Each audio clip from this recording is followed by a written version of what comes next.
Hey, Shalom, Yabash Thumb. ISUPK coming on 1 West 125th Street, Harlem, New York. Officer Apayat, Iron, Arizona. Holding class down tonight. So we got a Lord's Passover, April 1st coming. Yeah, come on, I'll take it. Take a little bit of that, man. I know a nigga always talking about that ice, man. Shit. I just like my shit cold. I don't know why, man. Nah, ain't no sweat. I was just saying, I'm saying. Lord's what 54th, is it? 54th annual Passover coming April 1st. I didn't even on some real like I didn't know the Passover was next week. I thought it was the whole time. I'm thinking we're 2 weeks out. This week I'm thinking, man, we 2 weeks out. I didn't know like it's next week. That shit wild, man. Time is flying. I did not know that. You know what I'm saying the Passover was next week. So show is, man, next week. Yep. I'm saying so if you can make it to the Passover, you definitely want to make it to the Passover. All you Black, Hispanic, and Native American Indians, you know what I'm saying? Want to make it to the Passover. I'm saying we're gonna be with the ISUPK. You know, even if you're not with the ISUPK, you're invited to the Passover. You know what I'm saying? And ISUPK is the only Israelite group. Our camp. I should say. I mean, it's ordained to teach the truth.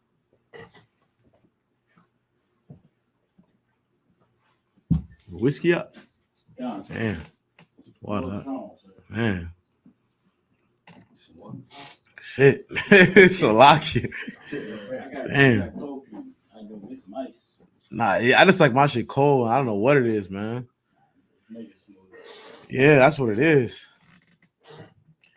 You know, tonight's class we're gonna be talking about World War III. I'm saying, and how the world as we know is coming to an end, and how we got to get right, man. We all struggling with something, you know what I mean?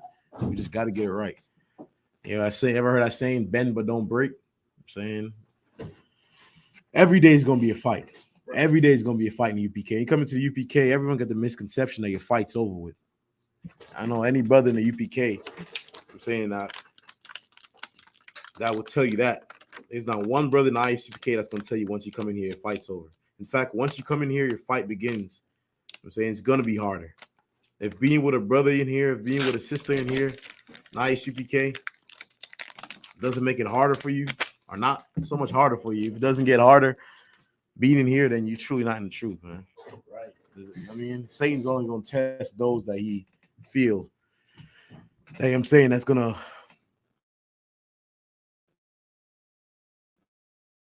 be a threat. The ones that are a threat to Satan, let's keep it all statutes commandments. So it's only right that you're gonna have a fight. I'm saying don't think you're gonna be in the truth and not have a fight. That makes no sense. You're gonna have a fight. I'm saying it's only right, and you're supposed to have a fight in the truth, man. You don't want to be somebody that I'm saying you're in the UPK and it's all. I'm not saying that it can't be good and all happy and shit for you. I'm not saying that. I'm saying, but I am saying, however, is like your fight should begin the first day you walk in here and say you want to become a trooper and start coming to class.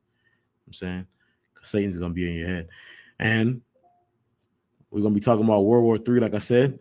I'm saying, you know, we all know the world is coming to an end, right? We're talking about there's wars and rumors of wars. Russia, China, United States, all these places are planning on going to war, right? And them planning on going to war, that means what? Salvation for Israel is that one step closer. It being one step closer, on the other hand, you have to understand that all hell's finna break loose, and we all know that some of us gonna be caught in the mix too. So you definitely want to make sure you get right.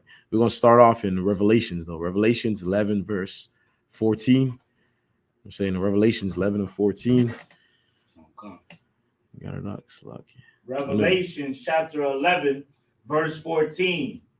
The second woe is past, and behold, the third woe cometh quickly.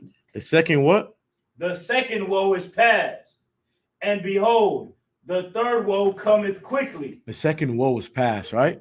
Second, the word woe is let me write this out. The word woe means destruction. I'm saying, right. So the second destruction of past. You know, in the UPK teach that woe, that second woe that's passed. It's talking about a World War II that passed, right? World War II is gone, and the third war is coming quickly. Third World War is coming quickly. I'm saying, keep going a little bit on that from me. Verse 15. And the seventh angel sounded, and there were great voices in heaven saying, the kingdom of this world are become the kingdoms of the kingdoms of this world are become the kingdoms of our Lord. The kingdom of this world is becoming the kingdom of the Most High, right? Right. Let me ask you a question. The Most High, we all know, cannot have an unrighteous kingdom. This world we live in is absolutely unrighteous, man. How we know it's unrighteous? Right now as we speak. I'm going to keep saying this. Right now as we speak, we got them little Hispanic children in cages right now as we speak. I'm saying right now as we speak. We got Hispanic babies, women and children in cages, men in cages right now on the border. Right? Let that be French, I'm saying, or the German that's in those cages. We all see what happened when Hitler had those Khazar babies, I'm saying, those Jewish people in cages, right? Right. They started a whole World War II started off that. I'm saying that the whole world came together to freedom from Germany, right? Right. So how you know the children of Israel, Mexicans are children of Israel? No one is picking up arms coming. No one's even talking about it other than the ISUPK. That there's children in cages. I'm saying, so which is a sad thing, man. So the Most High said, right, his kingdom, this kingdom will become the Most High. We all know the Most High cannot have an unrighteous kingdom. I show you that, you know what I'm saying? That this kingdom has to be destroyed. Man, this shit hit different. So like it. Give me Ezekiel if you can. Ezekiel 20 and 32. This is the book of Ezekiel, chapter 20, verse 22. Verse 32. Oh, sorry. This is the book of Ezekiel, chapter 20, verse 32. And that which cometh into your minds shall not be at all, that ye say, we will be as the heathen. Will be as the what? As the heathen. Go ahead. As the families of the countries to serve wood and stone. To serve what? Wood and stone. What's going to happen? Go ahead, Slack. Read again. We will be as the heathen, as the families of the countries to serve wood and stone. To serve wood and stone. Go ahead. Verse 33.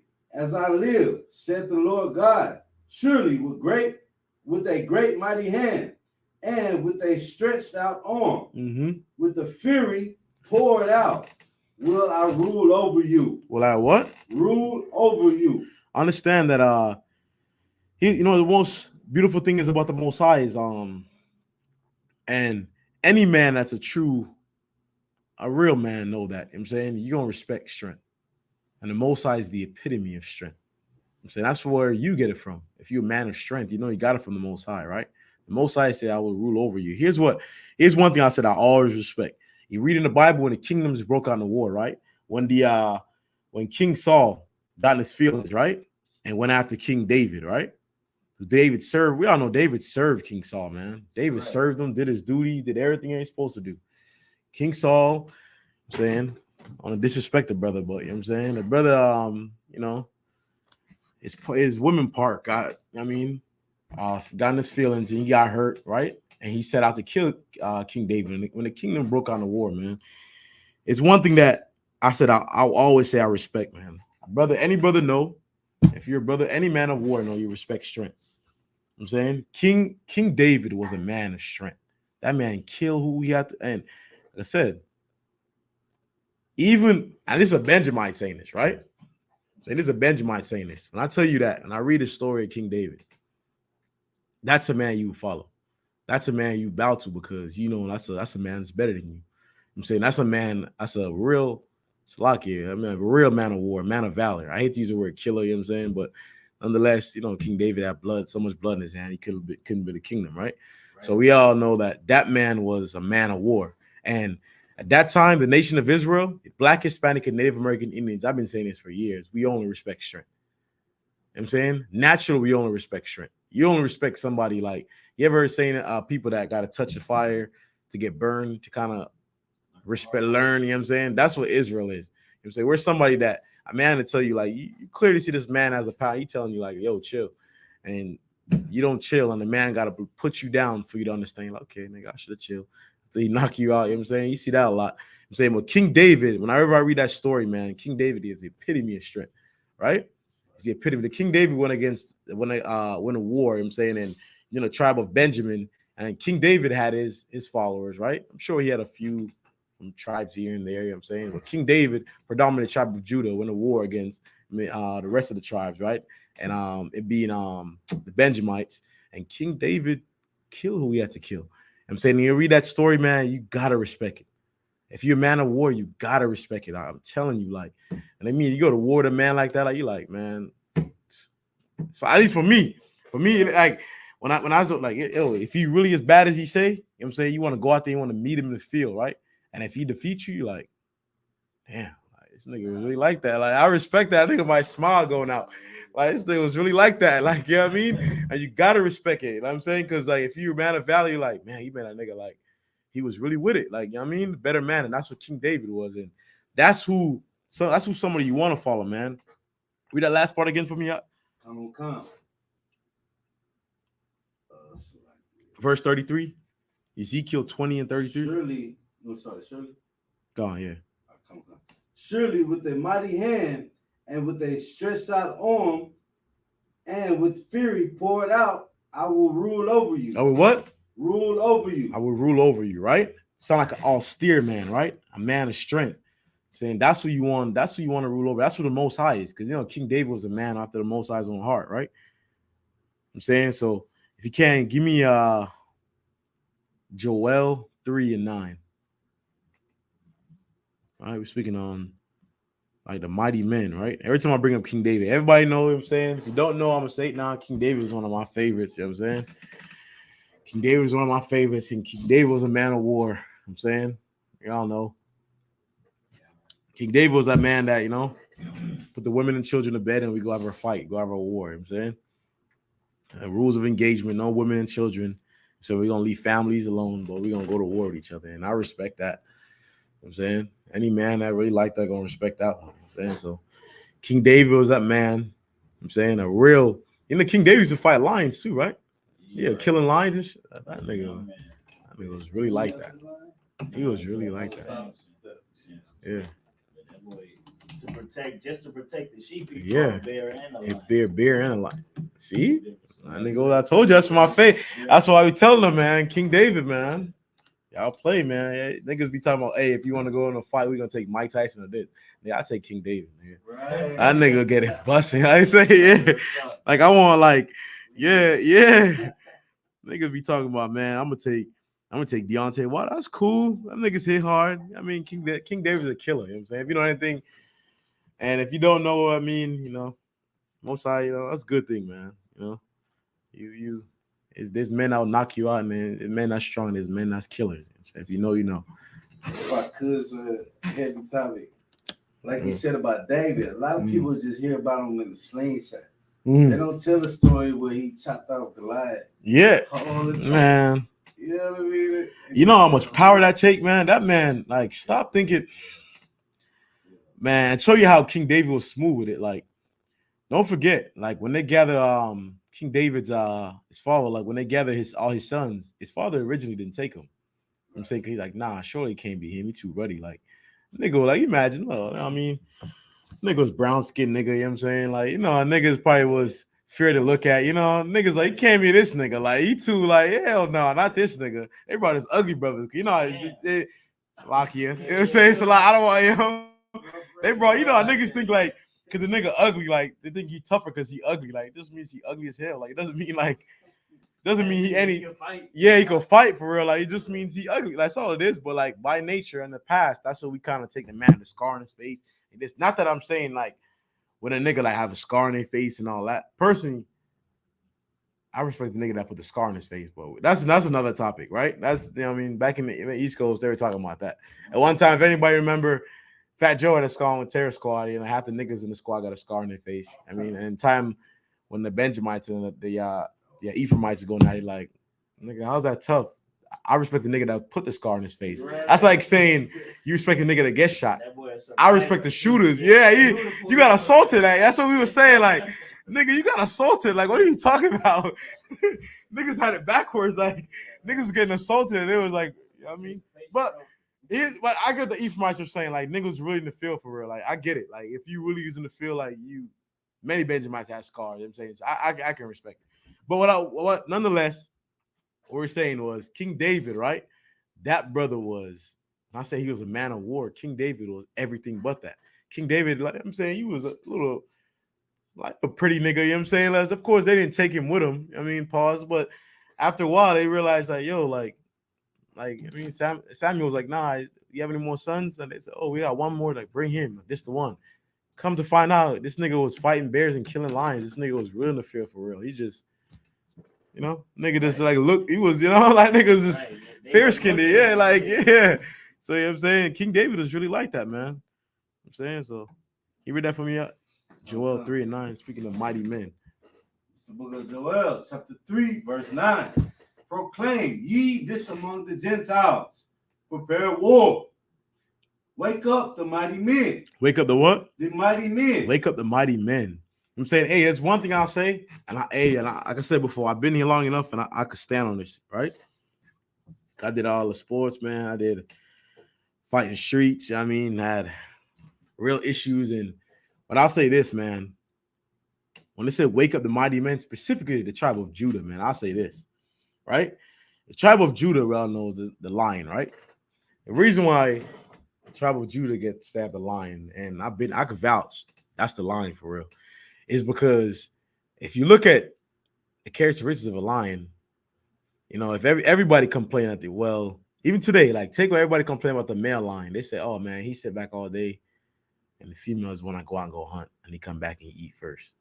Oh yeah, because I know you got to be strong, like to defend the, you know what I mean? Like, but nonetheless, let's say for argument's sake, like they said the lion is lazy and whatever, right? Whatever, all that bullcrap. Now, here's what they don't understand. You push the lion far enough, nigga will stand up. Like, keep playing around. You know what I'm saying? Like, keep playing around as if, like, this lion is not, it's still a lion. Stop playing as if, like, you know what I mean? Like, you talking about, oh, he don't want to get up. Go ahead, make him get up. I'm saying the minute the tribe of Judah, like, stand up, every other tribe will fall in line. Every other tribe, the Benjamites, you know what I'm saying, the Ephraimites, the Issachar, every other tribe will fall in line. The so-called Black Americans, and then the tribe of Judah here stand up. I'm saying, trust me, they're the beacon for the nation of Israel. Like, if they stand up tomorrow, I'm talking about all them wild Haitians down in Florida, Zopound and all them, you know what I'm saying? Not the other fraction, I forgot what they name. I don't leave niggas out. You know what I'm saying? But you take the wild Benjamites down there, them the Cubans are what? Manasseh, right? Yeah, them wild Manassites, you know what I'm saying? Them Cubans down there, them Puerto Ricans, Dominicans, you know what I'm saying? That like the chop heads out. Trust me. Like, the Judites wake up, that beacon, they're the beacon for everybody else. They're going to, I mean, the wolves going to start, you know what I mean, how long? If I could, sir, what you're saying is so true, because when Rodney King, you know, the police officers that beat him to death, they got acquitted in the city of LA, and other cities rioted. The tribe, the Northern Kingdom, Issachar, so-called Hispanics, all of them, they came out in numbers and was with Judah, with you know, the dark-skinned brothers, or whatever you want to call it, out there riding with them, because they saw it, and they saw their brothers were in pain and upset, and they were riding with them on that shit. And it was like, yeah, they doing the same shit to us. So, yeah, I'm saying true. Same thing with George Floyd as well. George Floyd, the same thing, and all these. If you, like I said before, I'm always say this, man. This is why the most I say it's imperative that, you know what I'm saying, it's just everything is real spiritual, right? And UPK, you know, we always talk about spiritual, right? Everything is real spiritual. The tribe of Judah, right? Who Christ came out of, right? Who the quote unquote the head tribe, or I mean, many people want to call it, or whatever, you know what I'm saying, they want to use. I'm gonna say this: with them being the belly of the beast here and being here in America, make no mistake. If tribe of Judah raise up tomorrow, I'm telling you, I'm telling you, I've been in the Benjamites conversations. Niggas might be mad or whatever, like go to war. I'm telling you, the tribe of Judah raise up tomorrow, the wolves gonna come.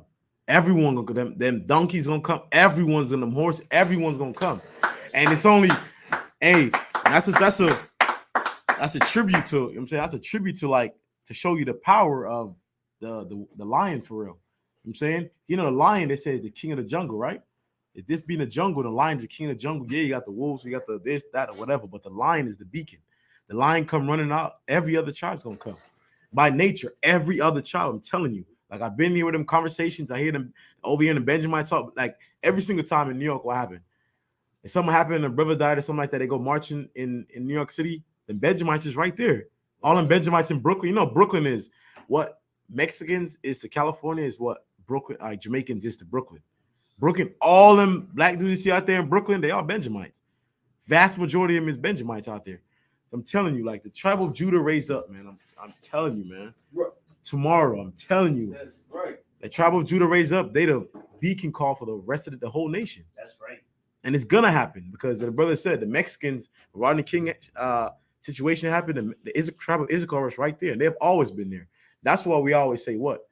It's imperative that the brothers, like the Black American brothers, man, are in the Americas, being the Benjamites too. You know what I'm saying? That when the Mexicans have a cry and the Mexicans have a hardship or whatever coming, it's imperative that you ride with them, because history has proven that they have rode us.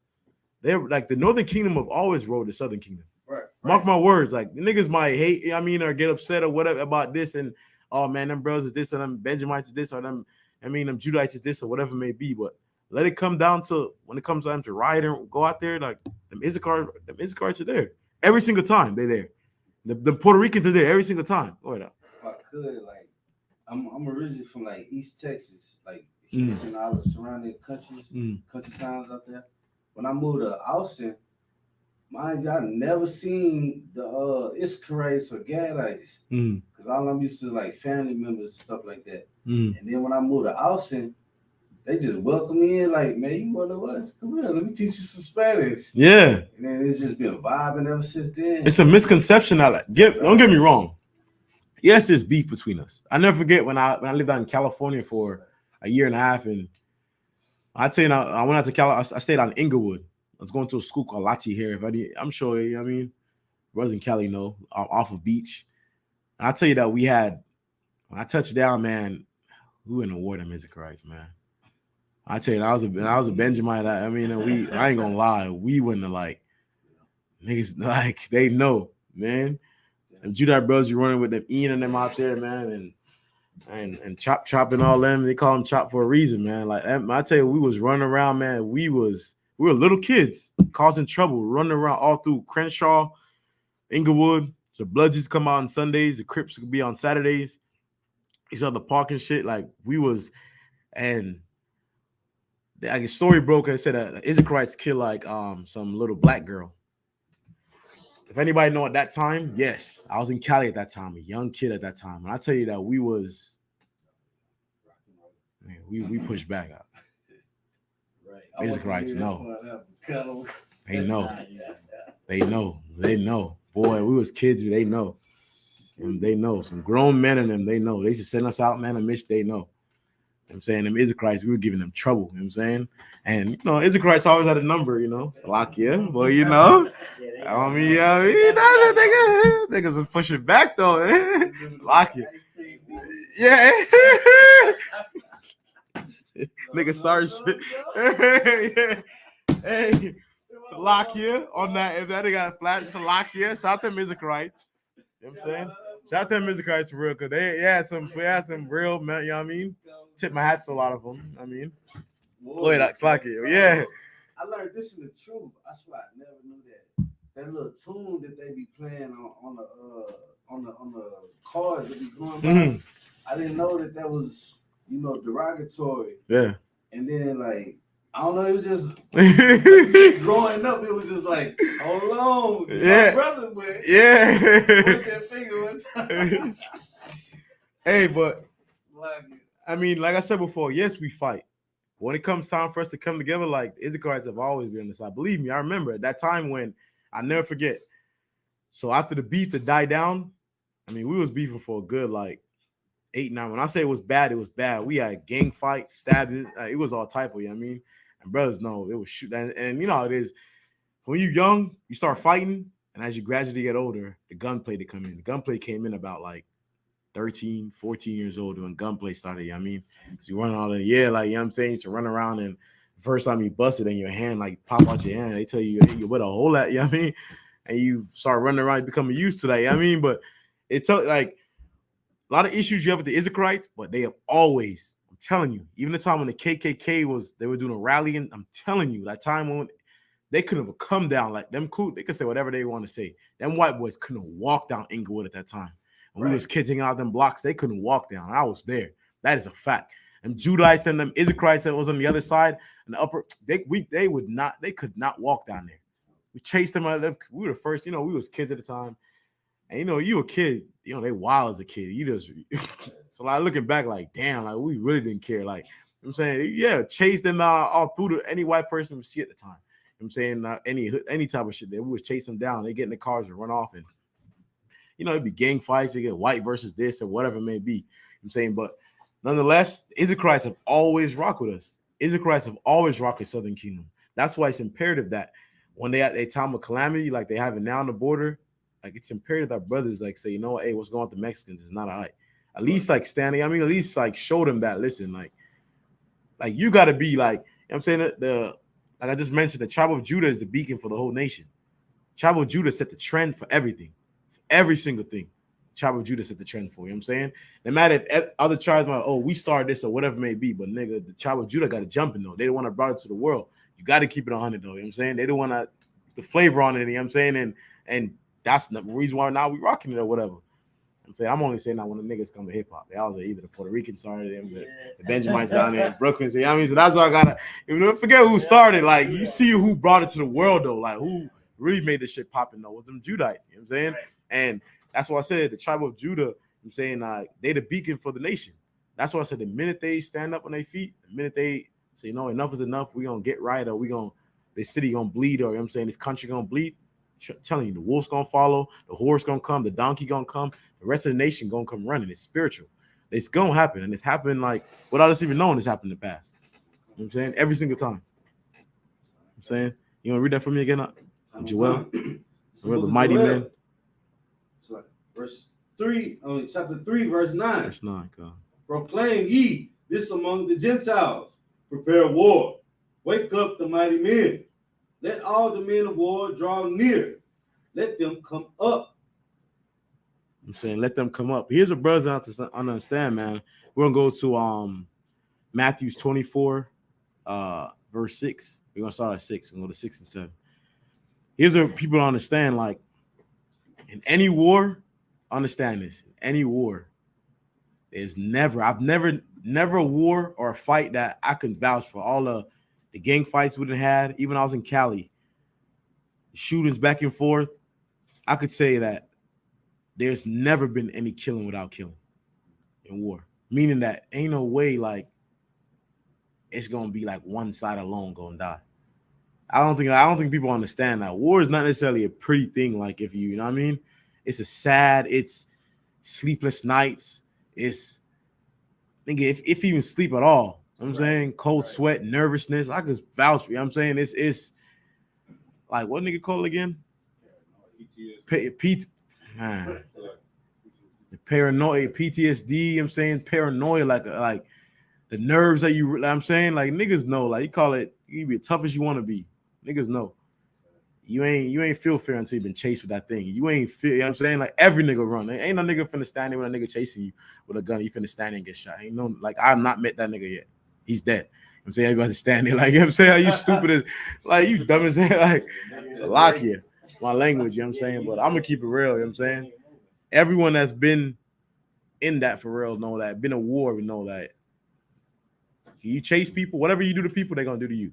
You see how you chase niggas? Niggas chase you. Believe me. Say you shot at people, they shoot at you.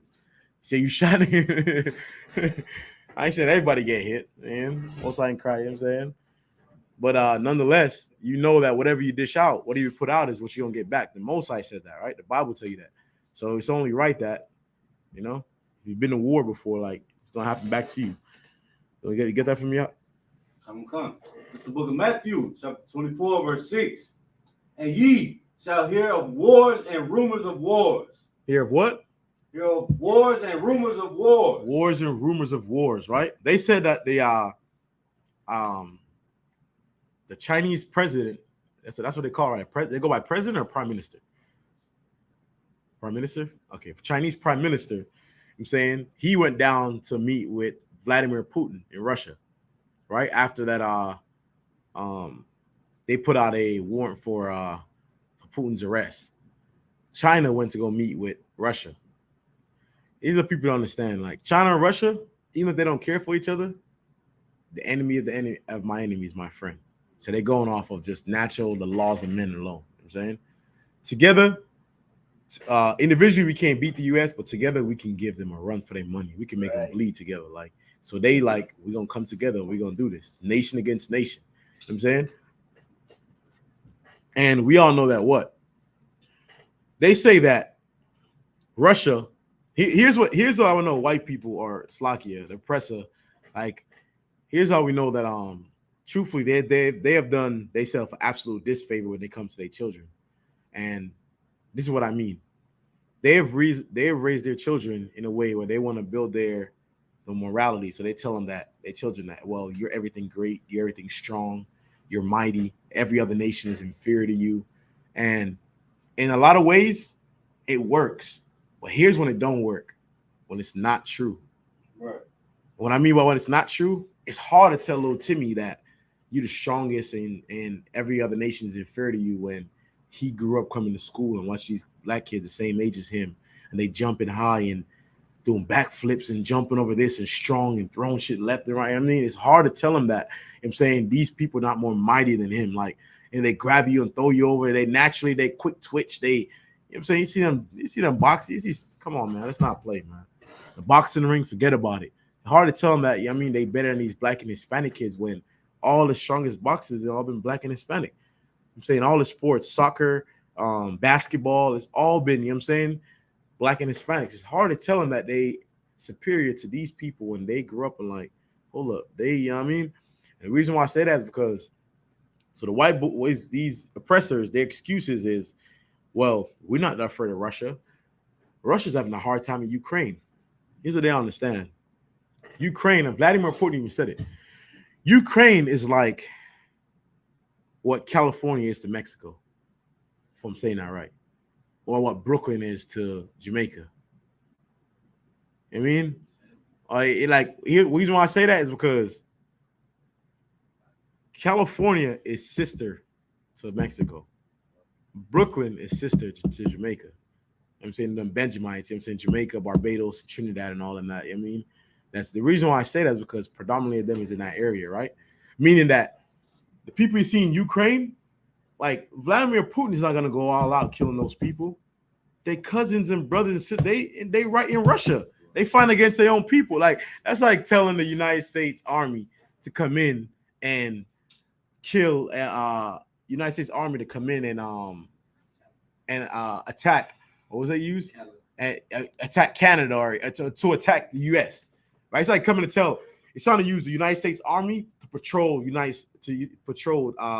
streets. That's not going to happen. If you notice, there's a lot of NATO soldiers and fighters here in the U.S. You know what I'm saying? The reason why they have NATO fighters and soldiers here in the U.S. is because you can't use the same United States Army to oppress their own cousins and brothers and like countrymen. It doesn't make sense. But if you take NATO, you take Englishmen, bring them over here. If martial law starts, you can use them to patrol the streets because they won't have as much, you know what I mean?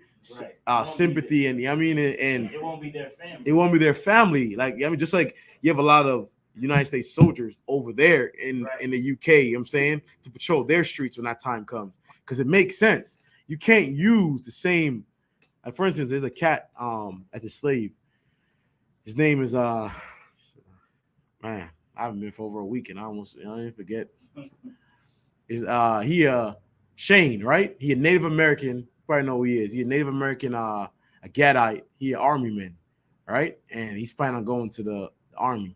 He asked me, he said to me, he left I think it was last week he left. Last week, Friday.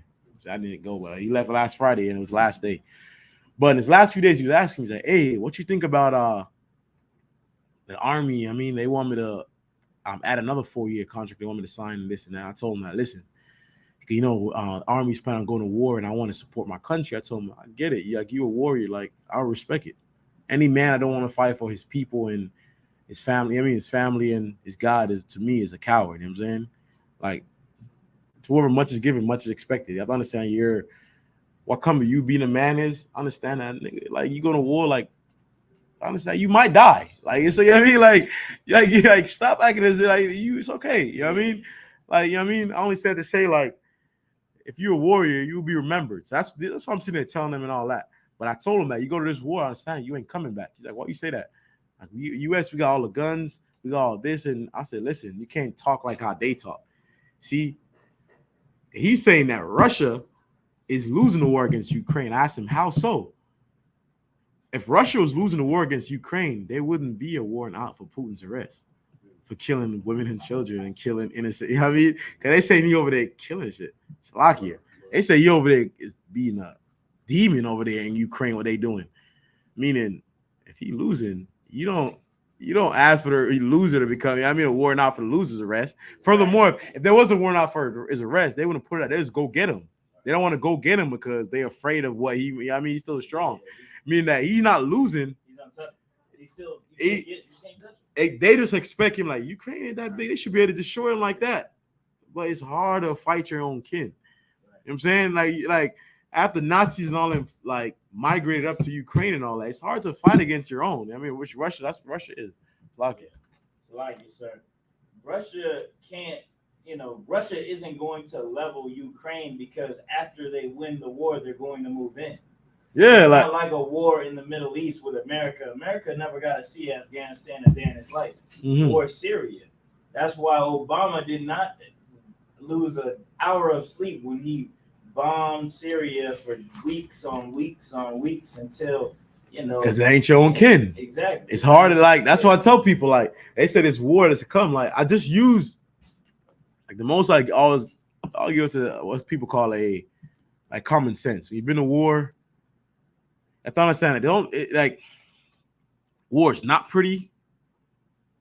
War is dirty. You know what I'm saying? It would never be recommended. But the only way for the children of Israel to come out of this captivity, the only way for your son to see the light of day, like, you have to understand, like, the little son that you have, I say this to you, I understand that there's very much possibility that he's going to die. But his death will be in service of his nation. You know what I'm saying? Whereas when he come back, he won't have to be in that oppression. I thought a sacrifice has to be made. That's why I said, never in war has been any killing without killing. Ain't no such thing as one side doing all the killing. I haven't seen it. When people say like, oh man, like that war that they fought they said, man, give me one today, 63rd and 64, right? Like in Chicago. Right. Man, them Lil Durk and them is, man, they over there, they killing this and they killing that, and they kill all them guys in 63rd. 63rd ain't got a chance. How so? You do know all the dead guys that Dirk rapping about as dead as homies and all that. He's sad and crying about in his songs. They're responsible for it. So for you to say like they weren't, like they were just being, victimized. They was being beat to piss. It was a war. Like, like ain't no such thing as one side doing all the killing. Like, I haven't seen it. Trust me, like I've seen the most, people call the most innocent of child, and a family member dying, he turned into a demon. When I say he turned into a demon, he turned into a demon. Like, that boy is 40 days and 40 nights. That boy, every day, he's sitting on something for hours, wait till he come home. Every day he moving. Like I'm saying that to say, like, in this World War III that's coming, understand that Christ coming back, what we're doing right now, we're preparing ourselves for when that time comes. Like, we're not in the casualty that's to come. You know what I'm saying? When that time comes, we're not the ones that casualty of war. I can't sit here and tell you, no brother is gonna sit here and tell you, like, man, I'm gonna make it. We ain't here telling you that. What we telling you is like, it's like if anyone ever had parents and your father or mother tells you, like, make sure your house is clean when you get back, and you've been partying, throwing a party, and you've been like messing the house up, and you know what I mean, and you and your brothers, they say you have brothers, and your brother's been throwing a party and messing the house up. We're the brothers that saying that, yo, hey, we gotta stop this party. Like, we gotta kick everybody out of here and clean the house before moms and pops come home. You know what I'm saying, before pops come home, we gotta clean the house. These niggas say he want the house clean. If the house is not clean, we get back. That's our ass. We gotta clean this. I mean, like, that's all we is. Doesn't mean when he come back if the house ain't clean, nigga, y'all all getting it.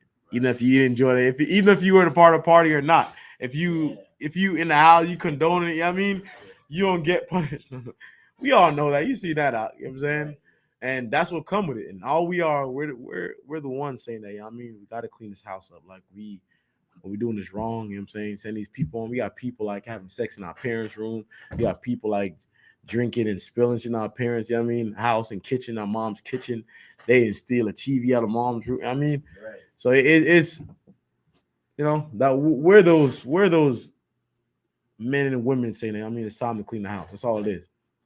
And in World War III, like I said before, you give me read that for me again. That's the one in. This is the book of Matthew, chapter 24, verse 6. And ye shall hear of wars and rumors of wars. See that ye be not troubled. For all these things must come to pass. But the end is not yet. And it's not yet, right? I mean, it's not time yet. I want to get this one I'm looking for, man.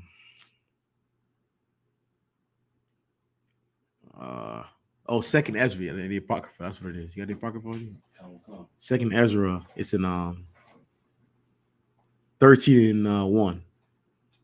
Start from verse 1. This is the book of Second Ezra, chapter 13, verse 1. Remember what I just said, right? Christ coming back, he's gonna be the one.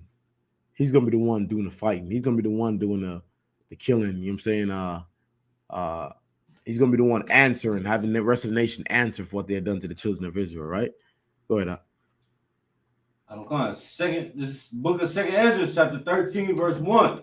And it came to pass after 7 days, I dreamed a dream by night. Verse 2. And lo, there arose a wind from the sea, that it moved all the waves thereof. Verse 3. And I beheld, and lo, that man waxed strong. A man what? Waxed strong. Go ahead. With the thousands of heaven. And when he turned his countenance to look, all the things trembled that were seen under him. Verse 4. And whensoever the voice went out of his mouth, all they burnt that heard his voice, like as the earth fell. All them burnt that heard his voice, right? You know, I'm telling you, like, I can't sit here and tell you that, oh yeah, I know what that looks like. I'm gonna tell you real, I don't know what that looks like. I'm saying I never experienced that before. I could sit here and tell you, like, being a priest and being an ISUPK, you know what I'm saying, a brother that raised under like Captain Gadalahar, you know what I'm saying, and Officer Lahab, came up on Officer Lahab, man, and men like that has been over me. I can tell you from what they teaching me, you know what I'm saying, and I said it's my most humble way I could say it. I can't sit here and tell you, like, man, the way this is describing, you know, this is talking about Christ, right? We all know this is talking about Christ. The way he's coming back, yeah, man, I could see him doing this and that. I can't, like, I tell you that when I say I can't see, this is what I mean. Not that he's not gonna happen, it's gonna happen. What I'm saying is, I can only envision here in my mind how that look like, but to actually see it, I can't tell you how I'm gonna react. If any man that know that's been in situations where it's life and death, you don't know how you're gonna react until you're in that situation. You ever heard of saying a nigga like, man, if I was in that situation, this is what I would do? 9 times out of 10, a nigga say that shit, he not like that for real. I've seen them and they not really like that for real. I'm telling you, when they get the bussing and niggas freeze up, you know what I'm saying, and niggas like, oh, get up and start running in the midst of shots and shit, like, that's niggas is scared. Like, that's when I was dying shit. You know what I'm saying? I never forget the first time that shit happened, my cousin looked dead over me. He said, relax. I think I said I was like 13. I said, Lock it. Shots was fired. I looked at me and said, relax. Looked at me and I said, hey. Yeah, like nigga, like he calmed me down. I was a kid, you know, a little bit older and shit. You know, he look at me, hey, relax, man, relax. You gotta relax, because if you don't relax, you gonna die. Like, you gotta relax. You ever heard the same nigga said they been in a fight? Oh, I black out. You also gonna wake up too. You know what I mean? You black out. Like niggas, man, I just get mad. I get so mad, I black out. I like when fight niggas when they black out. You should black out. Make it like easier for me. That nigga step back and hit you that 1-2, like you coming in like you ain't like, those are the easiest fight. I don't like a nigga to think when. Yeah. My nigga, yeah. Send him right down the middle. Nigga step back and step to the side and hit him with a jab. You gonna go down because he black out. You don't know nothing. You gonna wake up too. Yeah, you're nerd. Yeah. Like, yeah. But I'm only saying that to say, like, until you really been in a situation, like, you don't really know how you're gonna respond. Like, let's say the sky cracks today. I can't tell you, I'm gonna be like, yes, yeah, the most eyes here. Like, nigga, it might crack. Man, I'll be like, I might trip. Yo, nigga, yeah. Like, you know what I mean? But I'm using that example, like, what I'm saying is, I've seen earthly things that I've made I take my breath away, and I made me like step back and like scared. You know what I mean? Scared. I like been in situations where life and death, and I've been like scared. You know what I mean? Until you become used to it, you get like more you become a little more familiar with it or whatnot. But even then, even when you become used to it, that brother said earlier, that PTA, I mean, that shit's still like that nerve behind you. You know what I mean? Kind of still. I mean, you know. Yeah, you watch. You know what I mean? You kind of nervous about. Even then, you never become like comfortable with it. I never sit here and tell you I can't. At least not me. Maybe some other man could be comfortable, not me. What I'm saying nonetheless is, reading this, I can't tell you that, like, man, it's kite crack. I'm gonna be jumping out there like, yeah, you know, like they in the movies, they cheering, and yeah, Christ is here, and my God is here. Like, I might be like, oh, is this? And take off running like how what's them called did. I mean, you know what I'm saying? Like, I'll just, you know what I mean? Like, damn, like, until they really come like, yo, you gotta chill, like, we coming for you, like, you know what I mean? It's like, you go ahead, officer. If I could, this brings me back to King David, right? The PTSD. He knew that Saul was still after him. Right. You know what I'm saying? Like that feeling and that thought and that always being one step ahead is never gonna go away. Never. I don't care how astronomical or still or gangster you claim to be, that PTSD is not gonna go away. And that's what come with like you being a part of battle. Right. That's what come with the battle scars that you have. Understand that when the more battles you've been in and life and death situation you've been in, you don't just forget about those things. And I'm telling you, like, you see the Percocets these brothers popping in the hood. You see the strong drink they drinking. It's for a reason. Believe me when I tell you. Like it's for a reason. Like, nigga, to get away. Yeah, like to take they.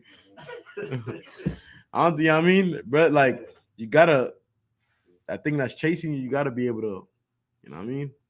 Like, you know, numb the. You know what I mean? Go ahead. It's like y'all. No, if I may, so what you bring out so heavy is like that's what they call in Esau's world was self-medicating. Because brothers that go through that, they need medication, but they just prescribing themselves. They don't really know. They might take perks, they might take Xans. They damn near need real medicine, but they're just doing it to themselves. Yeah, because I mean, look at guys that's gone to war and come back from war. Like, they all, like, even Esau military, like, they all come back mess up. You see the ones that's been to Afghanistan and all that, they all come back. You know what I mean? 80% of them come back mess up, and the ones that's not messed, they join the police force, and even that they still mess up themselves. They killing people out here, and they have a mindset, but they still think they're at war. You know what I mean? But I'm only saying that to say, like I can't sit here and tell you like how I respond if Christ a sky crack. I mean, the only thing I know is that you can do is you only can do enough and make sure you're doing your job.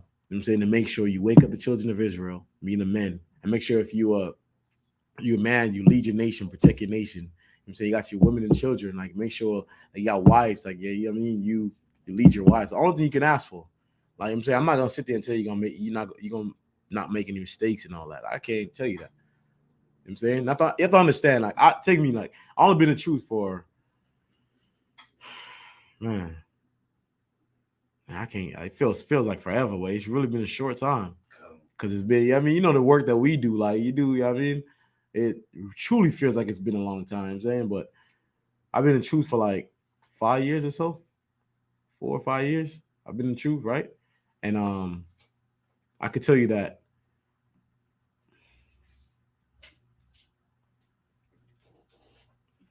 I'm tough. I'm being the truth, and the responsibility and the work that you have to do here in ISUPK, I could genuinely tell you that if you're a brother in ISUPK, definitely prepare you for what's to come.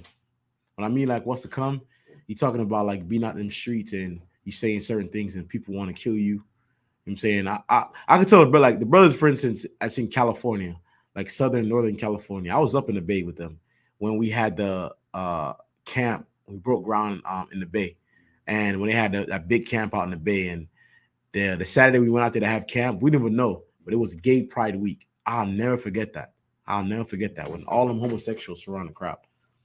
We're talking about like the homosexuality is wrong. Like I always tell people, like,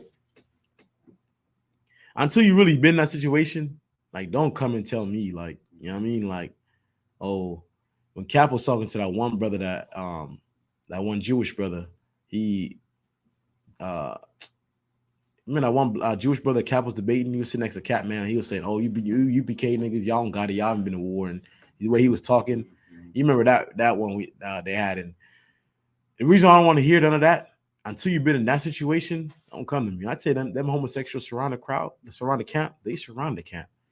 And I see the look in their eyes, like one of them had I'm talking about a ton of them had knives. You know, it's San Francisco, they could have guns, whatever it may be out there. And brothers were still talking how we was talking. Like we ain't duck, we ain't like the average man would have toned his tone down and none of that. When I tell you, like, when I look in the eyes of every brother around me, every brother had the same look in their eyes. Like, that's not new. Like, you know what I mean? Like, it's whatever. Like, you know what I mean? And that's when I say UPK prepare you for what's to come to the best of our ability with the most High given us. World War III is going to be one for the ages. What's to come is going to be one for the ages. The hard times coming is going to be one for the ages, right? I'm talking about, like, not only the homosexuals, forget about that. All the other nations going to turn against the children of Israel. I mean, who's back there? Okay. Yeah, all the other nations going to turn on the children of Israel. I'm talking about the Chinese, right? I'm talking about it was Moab, the Africans, it was the Hamites. I'm talking about all the other nations going to turn on the children of Israel. I'm saying the so-called white man, the Edomites, right? The Arabs being the Ishmaelites, right? All the other nations, you're gonna turn on the children of Israel, and all the other nations gonna be on the children of Israel. Gonna be turning the children of Israel, and I always tell you, you don't really know pressure and pain until you actually been in it. And I tell you that pressure was on that day. I mean, like pressure, I'm talking about like it could have really gone left. Your story, we all know you're in the UPK stories that brothers that have been in war and I take ground and all that. It was really finna. I don't think of the homosexuals, like they got a spirit where it's way more wicked than the KKK. Right. I'd rather be surrounded by a field of KKK than the homosexuals. Homosexuals got a different type of demon on them. Like, you know what I mean? Like they like they got a different type of demon on them. And I tell you what's on them, it was on them that day. You know what I'm saying? Brothers, any brother that was there can vouch for it. Can truly vouch for that. You know what I'm saying? And give me give me Revelations. Revelations 19th chapter.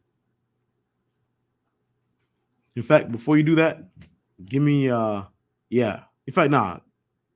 give me Ezekiel 38 chapter. Start verse 1. Come on. Real quick, just too, like on the topic was a little bit kind of pivoted to just one thing. I remember Captain Zaria said that was so heavy. He was battling like those transgenders on Clubhouse. He was like, the reason why you like this, you want to be so dominant and make everybody accept you for who you are when we know it's a lie. It's because you're a man, you masculine. You know what I'm saying? Like you don't really hear the women that try to become men pushing it like that. It's like like you said, they still men. Like they want to fucking come. But you know what I mean? They want to kill and destroy at some level too. You know? No, yeah, it's perverted. It's that demon on him, man. That's why I don't play with him. Niggas say like, you know, people be like, oh man, be laughing and joking. Like I don't laugh, I don't joke with them. For that reason, you know what I'm saying. Furthermore, in a lot of Benjamites, we always Benjamites are saying we don't play with people. You know what I mean? You don't laugh and joke. We don't play with people, bro. We don't try to stay away from that.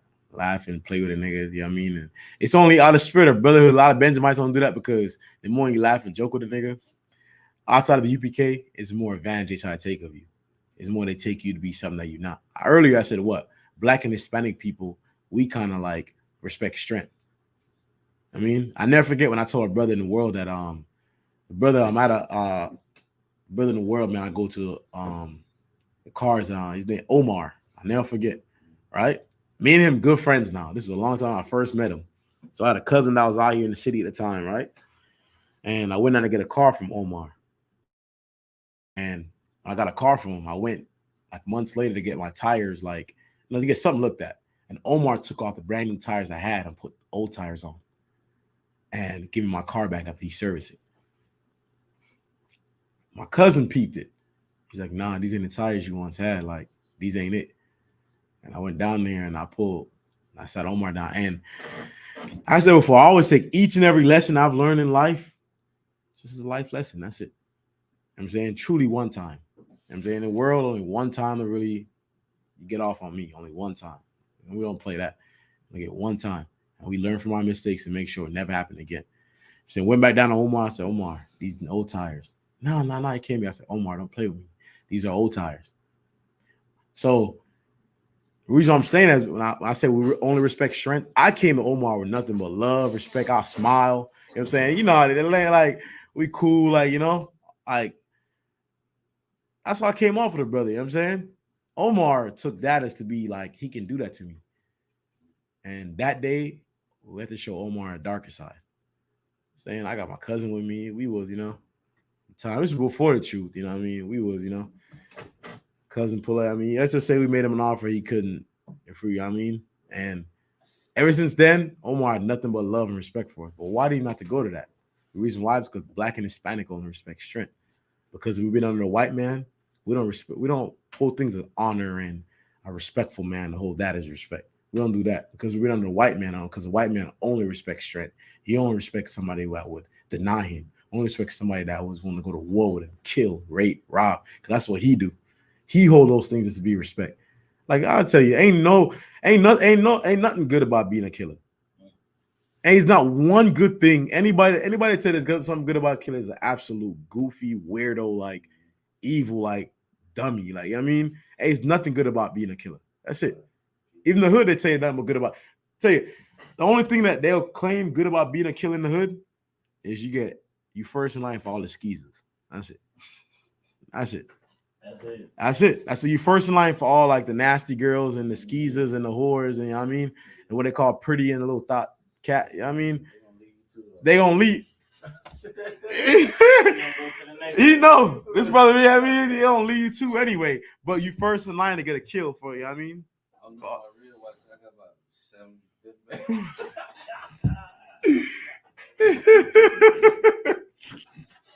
So he know. You know what I'm saying? Yeah, ain't nothing. I tell him. That's it. Brothers that know in UPK, we know. That's the only good thing about, like, they could say to claim about being a killer. That's it. You first in line, because all them skeezers are like killers. You know what I mean? They all want to say they lay down with a killer, like, like, so that's the only thing they can use good about, I mean, which we all know it's not good because that woman is not worth it anyway. I'm saying, but that's all. That's something that come with it. Other than that, there's nothing good about it. But we only respect strength because since we've been under the so-called white man, we take up after his characteristics. He the reason why we are what we are. All these characteristics fall that Black and Hispanics carry around. I mean, the way we treat each other, the way we even tax each other. You have brothers today that brothers will come up and sit and watch all the brothers around them starve because they want. You ever hear the saying when niggas like, man, I'm the richest niggas, I'm the richest like nigga in my hood? Yes, because they all poor and you got money. but you can't say the richest nigga in. I mean, go amongst some white folks. For instance, Floyd Mayweather is only rich to who? Black people. Would you believe that? Floyd Mayweather, as much money as he has, he only rich to what? Black people. White people don't really. They ain't rich to them. All them billionaires and all them white. He can't go sit with them. The reason why he come down here and flaunt it with us is because we're astonished at that. But a white man have taught us to flaunt on our own. He have taught us to be that way. You know what I'm saying? That's super heavy because brothers don't even know that the athletes, right? The Israelites as athletes are only making chump change. They're making the hundreds of millions, while the owners and the GMs and the CEOs of those brackets of that type of entertainment, they're making billions and trillions off of that sport. Come on. They ain't making no money. Hey, let me show you how for real it is. How I know they're not making any money. So I'm gonna give you two scenarios. One, I'm gonna give you a man by the name of Terrell Owens. Anybody know T.O.? When I coming up when I was young, I was like, man, nobody couldn't tell me nothing wrong about T.O. That was the GOAT. You know what I'm saying? I said T.O. Get your popcorn ready, T.O. You know what I'm saying? That was my favorite. Eagles or the Bengals? Nah, from the Eagles. Yeah. We all know he started off from the Niner, I know, and he was in the Cowboys. I like him too in the Cowboys, yeah, I know. But people try to add the Eagles, yeah, but mainly with the Eagles, though. I mean, but I'm gonna say that to say to take Terrell Owens. I'm gonna give you a man by the name of Ocho Cinco, like Chad Johnson. Right, he changed his name to Ocho Cinco. The reason I bring up those two brothers, both of them made a lot of money, right? T.O., I think the last time they said T.O. became a manager at Starbucks, Slovakia. And T.O. had over $40 million. Granted, over $40 million, right? Now, Ocho Cinco made the same. They made well over, they said 80 million each of them made, right? One lost it tremendous. The other one saved the money. He still have money today. You know what he said? He said, even the one that saved the money, he said, I really don't have anything. He said, I don't have enough. Like my children, by the time they're 25, 26 years old, they're going to have to work. So I'm always saying to myself, so where's all these money going? I guess the whole saying, if you don't use it, you lose it. You heard that saying before? You don't use it, you lose it. You would think they had that money sitting there, and once they pay taxes on their money, like that's their money. I'm hearing they still have to pay all the fees and other taxes that we don't even know about. They still paying on that money. Just from years it's sitting there. They can't even stay up their own money, so they got to spend it. A lot of these brothers, a lot of people think, man, these brothers get their money, they spend it so carelessly. I agree with you. Vast majority of them do that. But the ones that want to save their money, even them, they can't save their money because that shit being taxed too. So meaning to tell me that I always sit back and I wonder, like, yo, why these ball players, it's 3% of them that make it to the league. And with the 3%, you got the ones that's like Floyd Mayweather, like below 0.2%, 1% of them that actually make it to be wealthy enough. You know what I mean? Even less than that. It's so few, kind of on a good hand. Michael Jordan, Mayweather, you know what I'm saying? LeBron, kind of a good hand, right? And even them, they don't have any money for real. How you know? Take Kanye West. Kanye West was a billionaire until he became canceled. And Kanye West only had $125 million, he said, to his name. When Kanye West was once at 1 point like something billion dollars. I think he was in 2 billion. 2 billion. Yeah, my bad. 2 billion. I take it back. Yes, he was. Yes. 2 billion. And he jumped all the way down. He said, I only have really 125 million to my name. I'm like, I said, what? Good night is right. Like, man, what? You was a billionaire? They don't have no money for real. All this is accumulated to what the white man is calling, this is what they can make. That what makes him in a $2 billion, I'm coming to y'all. So what makes him in a $2 billion list or whatever, they say now this is what he could make in the years if he keeps going. Right. They don't really have that much. Yeah. You know what I'm saying? Yeah. No, I'm swell. Whatever, y'all. Go ahead, officer. No, if I may really quick, sir, what you're saying is so heavy as well. Like Mayweather, one thing the Edomites look at him as well is you may have some money, but you're the only one. Looking at the Walton family who owns Walmart is worth $224 billion together. So they got 10 brothers and sisters or cousins and nephews. He got 66 billion. This other one says 66 billion. The other one got 16 billion. You know what I'm saying? Like their strength is not just one person, right? 1 billion, right? They you don't gain network, and that's what a lot of our people don't understand. Your strength don't come in just you alone. The brother is just as heavy as hell, like the Walton family, right? That's what they call. Yeah, the Walton family. The Walton family being they all own Walmart. They own over $200 billion, right? They work together. There's 10 of them. And each of them have a cut of that $200 billion. That's wealth. Right. That's fat. That's wealth. You ever heard the saying? This is how I've always been, even out in the world. I used to always say the same thing. I get invited to a party, and if my brothers can't come, my king can't come, I ain't going. Right. You mean to tell me I can't bring my brothers with me? I'm cool. I'm good. Who don't want to make money and put their guys on? Who do that? Like, I never understood the brothers that want to come back and flaunt and all this. I'll never get it. Your goal is to make money and your brothers to make money. It's up to me and all my brothers are making the same money. I mean, all my brothers making the utmost money. I'm saying, to me, it never makes sense to me. It never makes sense how brothers can sit back. They have all the money and they don't want to put their guys on. I'm saying, but you even find this by nature, Israelites have it because once again, this is a non-Israelite custom, meaning to make money, you want to make all the money and have your family member not make any money. The reason why I say it's a non-Israelite custom because that's something that's predominantly around quote unquote white people. Let me explain. Yes, you got a few token white people that help family and all that. What's a vast majority of them rich white family argue and fight about? Money. And they all kill each other over that same wealth. Instead of all sharing it, they all kill each other over that same wealth, right? Whereas you find that these rappers now, they say whatever you want about these rappers, they putting their cousins on, they putting their like homies from the hood on. You know, a lot of these rappers like so whatever you want. Look at Lil Durk with his neighborhood and and his homies around the way in O Block and all. He putting all them on. I mean, with businesses, T-shirt. I would tell black people try something and fail. You got a business you want to try. You have something you want to start up. My God, try it, man. Give yourself a fighting chance. Try it. If you fail, but you got to try. Get a little T-shirt company going. Ain't nothing to get your T-shirt. You get to put your design on a T-shirt, print your T-shirt out and go sell it on the street yourself. Put in work, man. Hit the swap meet. Get up a booth. Buy yourself a little booth at the swap meet. Have a little hanger and shit. Have your shirts advertising. You have social media to get your shit busting. Like, it ain't nothing to try.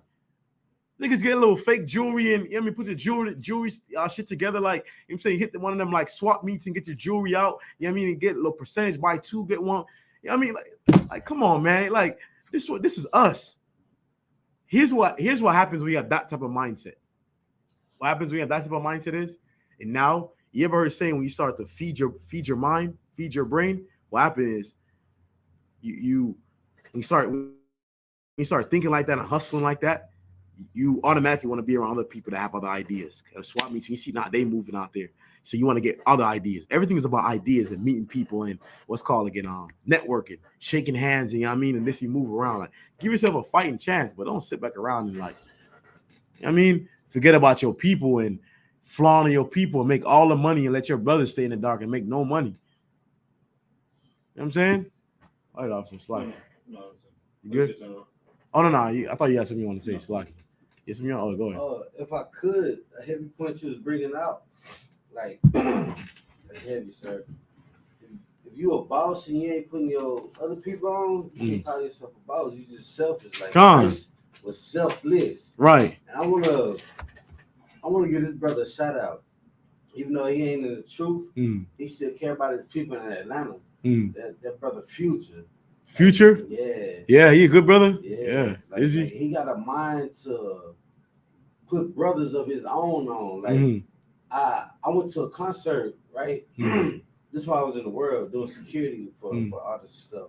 Like, I witnessed this brother pays dancers just for no reason to come dance to his music. They ain't gotta, like, he could be out there just doing it himself, but he paid dancers as brothers. You know what I'm saying? The sisters that come and dance. Yeah. I'm telling you, like, It to me, I always say this. In all retrospect, ain't no way a man like me gonna be rich. Not in this kingdom. And the reason why I always say that, I tell my last conversation I had with my pops, I told him that. Ain't no way I could be rich. He asked me. He started laughing. No, he started laughing. He said, "Why?" I said, "Because, no, me, if I get up, I'm gonna get everybody on. You know what they say? The only way for you to stay rich, you gotta be able to keep your wealth. You gotta can't."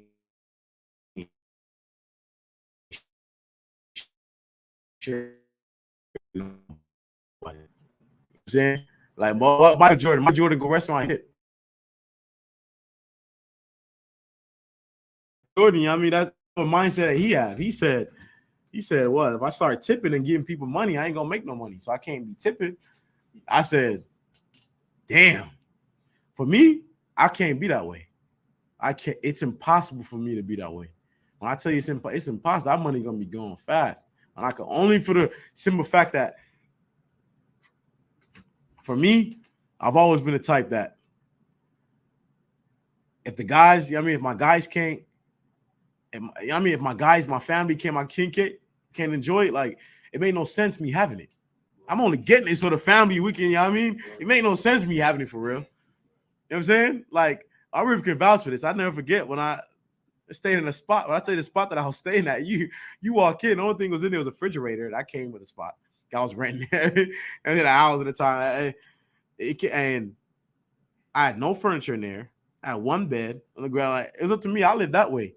But when you start to get a woman, you understand women like certain things. You can get a couch, you get a little picture on the wall because women like to have. You know what I mean? But that's just it's just a brotherhood. Even like you have your woman, you understand it. You know what I mean? With the brothers, the same thing. Like, who don't want to help their guys? Who want to just make it in? Then you up the top and doing what? You got to be a selfish brother to enjoy that. And man, personally, I saw the Most High said, "What? Gather yourself together with nation not desired." Ain't no way you're gonna be able to gather a brother that he has a lot and he's eating and he don't look out for the rest of his brothers. To me personally, if I had a lot and my brothers didn't look at me as to say like, damn, he got so much and he ain't share to people. Personally, if they ain't saying that shit, I would expect every brother to say that. Like, who you go to prison, you know that you get beat, stomp out, and they rob you for you. I mean, you better be sharing that way. You know what I mean, you better have the money. You know, they say you don't feed the wolves, they'll, you know what I mean, eat off your plate. Like, ain't no way you can do that in the streets anyway. But what I'm trying to say though is, Most High said to gather yourself together, a nation not desired. Ain't no way we can gather with no selfishness in the kingdom. And it's the only way we're gonna survive this World War III that's to come. You're not gonna survive World War III that's to come. You know what I'm saying? Because World War III is all about the pack. The wolf pack when World War III comes, right? Lions running with lions, man. You know what I'm saying? The lions, the wolves, everyone coming together. That's the only way you're gonna survive. If you don't do that, you can't survive. You got Ezekiel from me 38:1? Yeah. It's the book of Ezekiel, chapter 38, verse 1. And the word of the Lord came unto me, saying, verse 2, Son of man, set thy face against God, the land of Magog, the chief prince of Meshech and Tabul, and prophesy against him. Magog and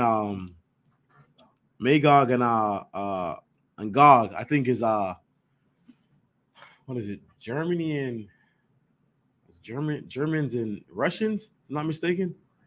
Is it Ukrainians? Yeah, Ukrainians. Yeah, I know someone up there. Go ahead, Slaki. Verse 3. And say, thus saith the Lord God, behold, I am against thee. I am against what? I am against thee. Most I say he's against Magog and Gog, right? Or Gog and Magog. Slaki. Go ahead. O God, the chief prince of Meshech and Tabul. Mm-hmm. Verse 4. And I will turn thee back and put hooks into thy jaws. Put what? Put hooks into thy jaws. I'll turn thee back, meaning they're going one way, right? Imagine, what kind of example can I use? You take a fish, right? A fish that's swimming, and a fish bite onto that bait. When he bite onto that bait, he's swimming away. But that hook is already in his jaw, right? Hey, okay. A hook is already in his jaw, so when you start to wheel in, that fish might be running the other way. his ass back the way you want him to go, right? So most I said so this is a prophecy of World War III, right? So we all know that those kingdoms, that's like Ukraine, Russia, Germany, all them. First off, those nations, they trying their best. Even right now as we speak, they trying their best not to go to war. But the Most High is, and they have no choice. It's gonna happen. He's forcing them, right? Keep going up.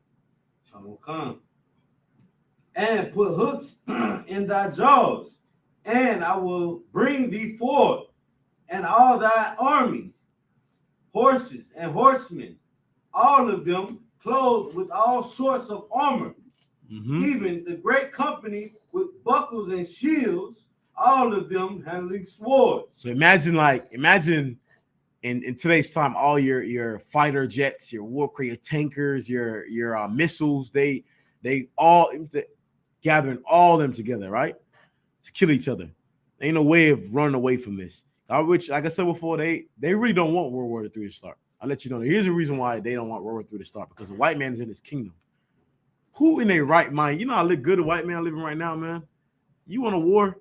You know what say hate war. You ever see them Italians right? They're like, man, war is bad for business. White man love making money. And he know that right now going to war is bad for business. So they're like, nah, man, we ain't trying to go to war. But they have no choice. I'm saying most likely gonna force their hand. They have no choice. Right? That's what this is talking about. If you can for me, give me Isaiah 34:1. Yeah, Isaiah chapter 34, verse 1. It's the book of Isaiah, chapter 34, verse 1. Come near, ye nations, to hear, and hearken, ye people. Come here, these nations unto here, right? Come the United States, Russia, China, Ukraine, Turkey. Hey, Turkey is a sleeping beast. A lot of people don't know Turkey, they are a sleeping beast, man. Over the Turkey's in the Middle East, right? Yeah, Turkey's a sleeping beast out there, man. France, I'm saying, all these nations come here. Go ahead. Come to hear and hearken, ye people. Let the earth hear, and all that is therein. Let the what? Let the earth hear. Let the earth hear, right? Go ahead. And all that is therein, the world, and all things that come forth of it. So even let the fishes, let everything hear. Even the ozone layer, the air that we breathe, you know what I'm saying, let the water hear it. Let the air hear, everything's on here. Go ahead. Come. Verse 2. For the indignation of the Lord is upon all nations. For the what? For the indignation of the Lord is upon all nations. Indignation. What is that? What's indignation?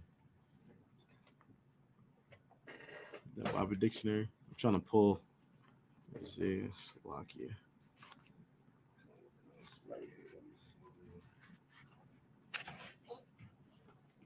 Time's sake, I don't. Indignation means Indignation.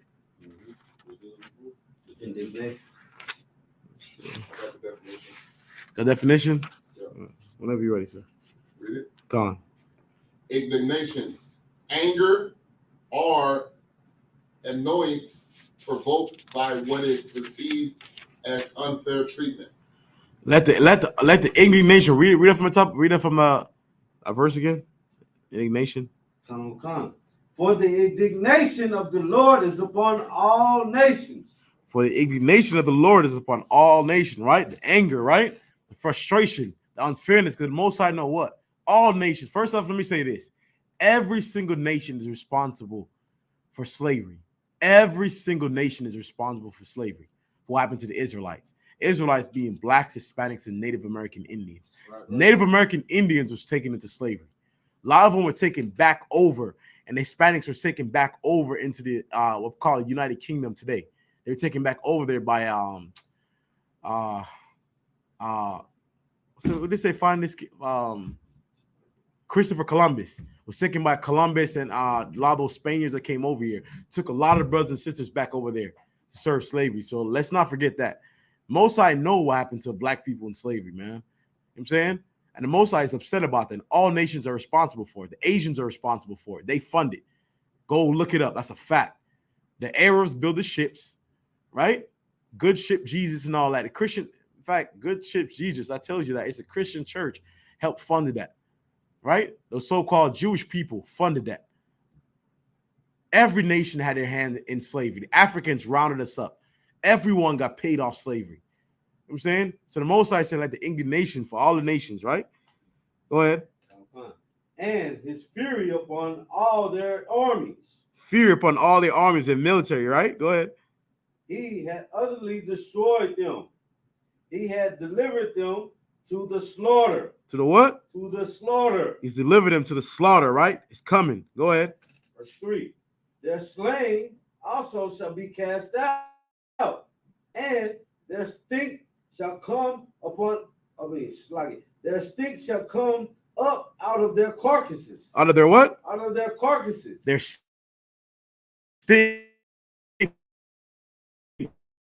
I'm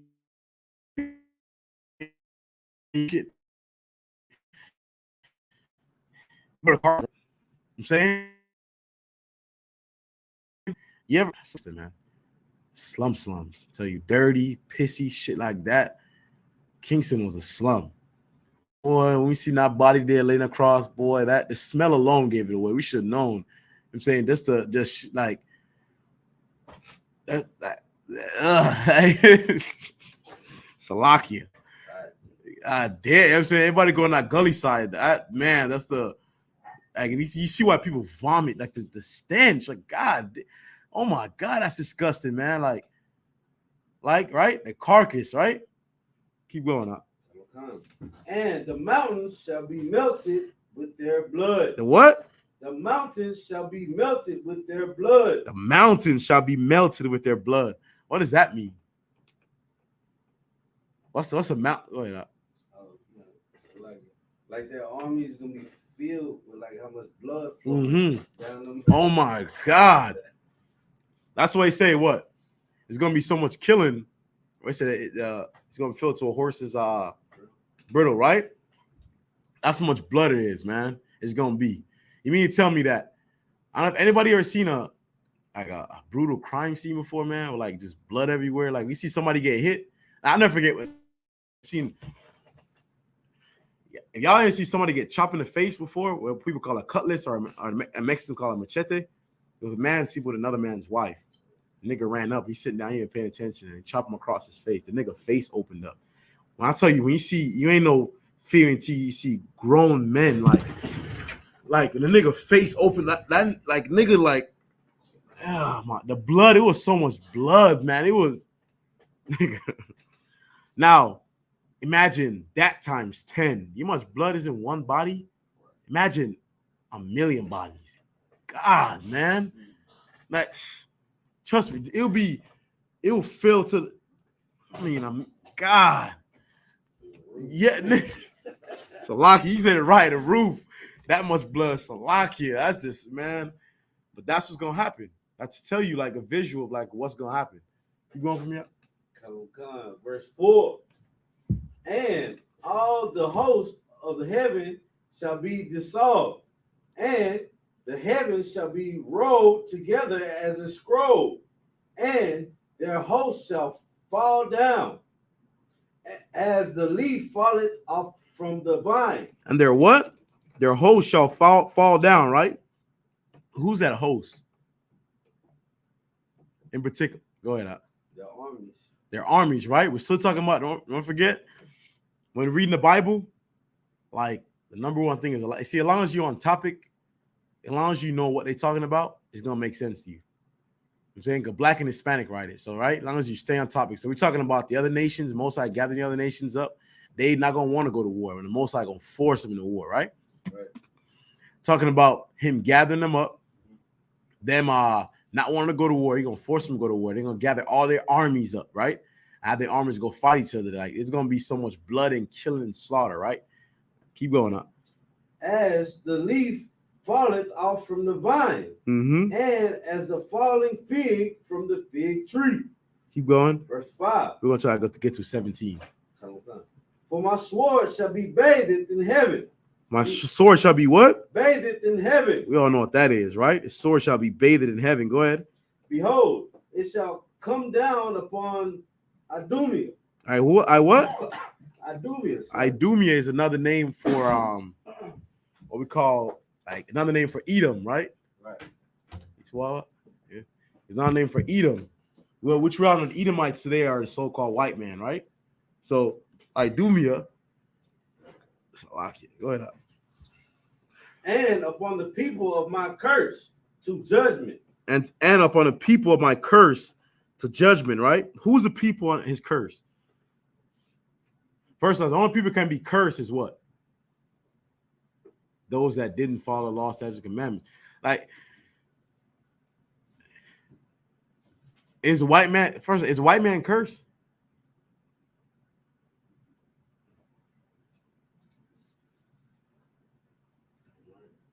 Yeah. White man is cursed. Why is a white man cursed? I wouldn't say he's cursed right now. Oh, yeah. He does have a judgment. He does have a judgment as it come, right? The people upon my in particular, right? This read that second one step back up. Take one verse back up. We're gonna read from we're gonna go back, right? Read it again. Start from verse. You're on verse 5, right? Or you're on 6? I'm in verse 5. Start from verse 4. Verse 4. The book of Isaiah, chapter 34, verse 4. Mm-hmm. And the host of the heavens shall be disordered, and the heavens shall be rolled together as a scroll, and all their hosts shall fall down. All their hosts shall fall down, right? All these other nations. Go ahead. As the leaf falleth from the vine, and as a fallen fig from the fig tree. Verse 5. For my sword shall be bathed in heaven. Behold, it shall come down upon Idumea, and upon the people of my curse to judgment. People of my curse to judgment. Go ahead. Verse 6. The sword of the Lord is filled with blood. It is made fat with fatness, and with the blood of lamb and goats, with the fat of the kidneys of the ram, for the Lord had a sacrifice in Bazarah, and a great slaughter in the land of Idumea. So who's this talking about? You just said it. Go ahead. So-called white man. Idumea, right? They're talking about Idumea and how I'm saying Idumea being he is the Most High's curse, right? The Most High. This talking about a judgment that's coming, right? The judgment that's coming for Idumea. Go ahead. If I could add, we know that the so-called Caucasians came from the Caucasus Mountain of Georgia, Russia. And that's who identifies as Idumea in the Mount Su. Oh, it's like it. I'm about to say Mount Su. Yeah. Nah, don't sweat. Yeah. You want me to go verse 7? Yeah, verse 7. Go ahead. Verse 7 says like, and the unicorns shall come down with them, and the bullocks with the bulls, and the land shall be soaked. Skip down to 12 from y'all. Sorry, skip down to 12 from. This is the book of Isaiah, chapter 34, verse 12. They shall call the nobles thereof to the kingdom, but none shall be there, and all her princes shall be nothing.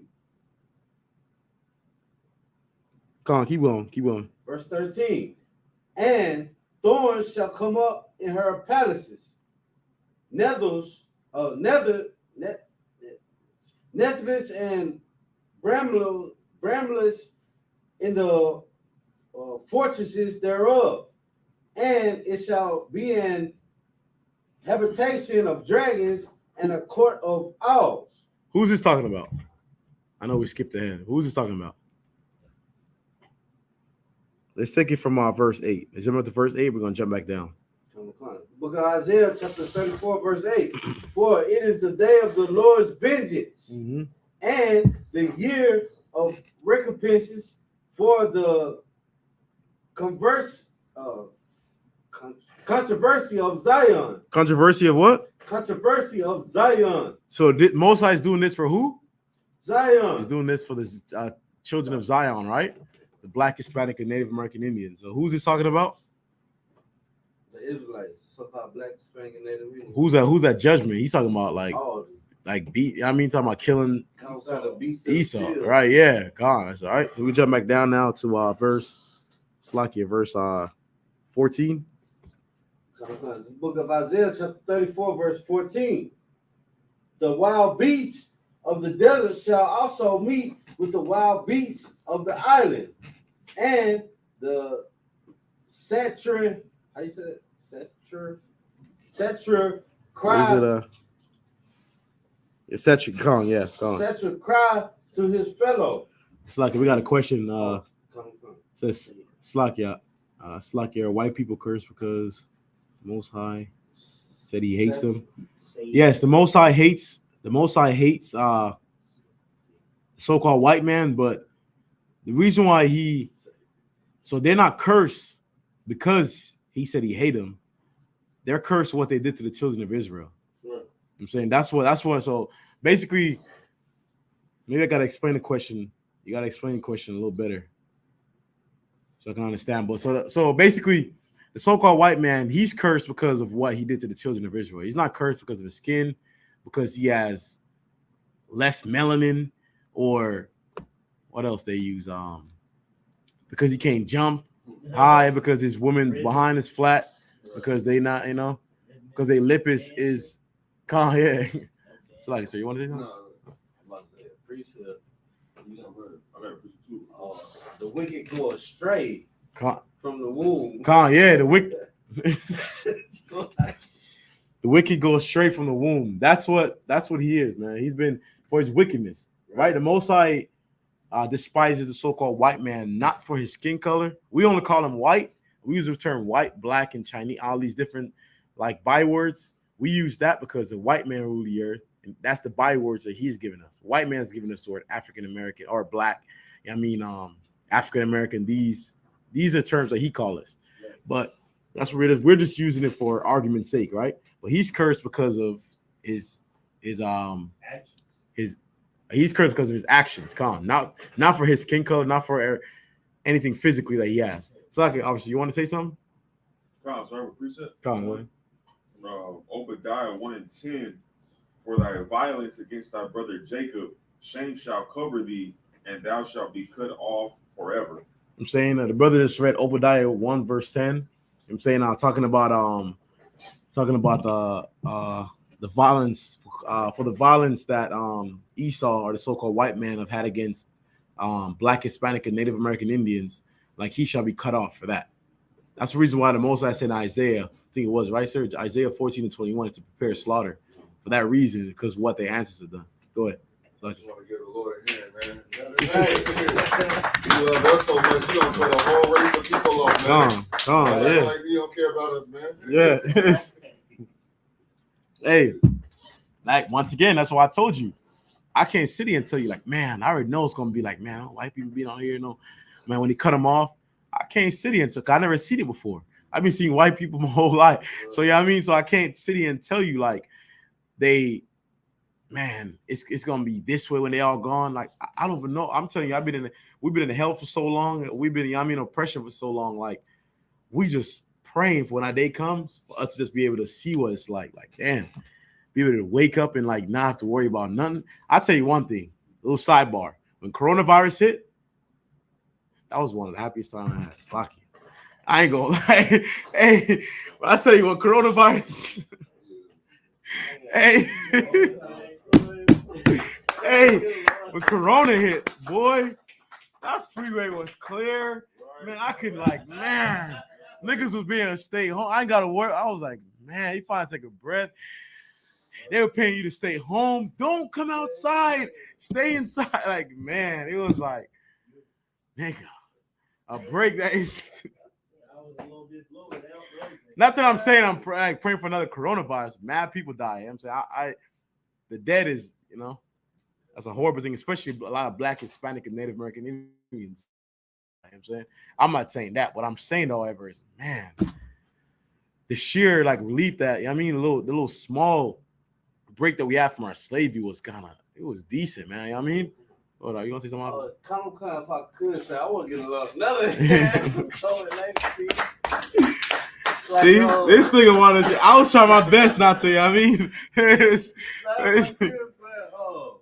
was on probation, and as soon as I hit probation, COVID came. So there wasn't no more PAs or UAs. Yeah. I was working. Boom, like you said, that freeway is open. Yeah. Man, listen, the Lord continue, to have mercy on Israel. Mercy for our enemies. So, go ahead. If I made it down what y'all saying, Commander Yohana always said it too. He said, the more this kingdom comes down, the more Israel is gonna come up. So in a lot of ways, like you said, besides the Israelites that lost lives and stuff like that, but it was, you see them falling, you saw us starting to right. That's what it's always been. It's always been like that. As this kingdom fall, as the white man go down, the so-called white man go down, we go up. And as we go down, he come up. We could never be here. We're just enemies from the womb, man. You know what I'm saying? We're just ops for if we ever gonna be ops. You know what I'm saying? They forever gonna be our enemies. And that's the way it's gotta be. And plus, you don't want to be friends now. We ain't come too far now to be friends. Salakia. Right. We ain't come. Listen, we can't do that. We can't forgive and forget. Know what God Christian church crying for, but there's a God out there that want us all to come together, love each other, man. Salakia. That ain't my guy. You know what I'm saying? Let me just discount me. Put me out of the picture. You know what I'm saying? I ain't come too far, man. We ain't come too far for all that. Well, Slakia, you keep going for me? And you want to say something? Somebody want to say something? Slakia, go ahead. How you say it? And the satyr shall cry to his fellow. The screech owl also shall rest there, and find for herself a place of rest. Verse 15. There shall be the great owl make her nest, and lay and hatch, and gather under her shadow. There shall the vultures also be gathered.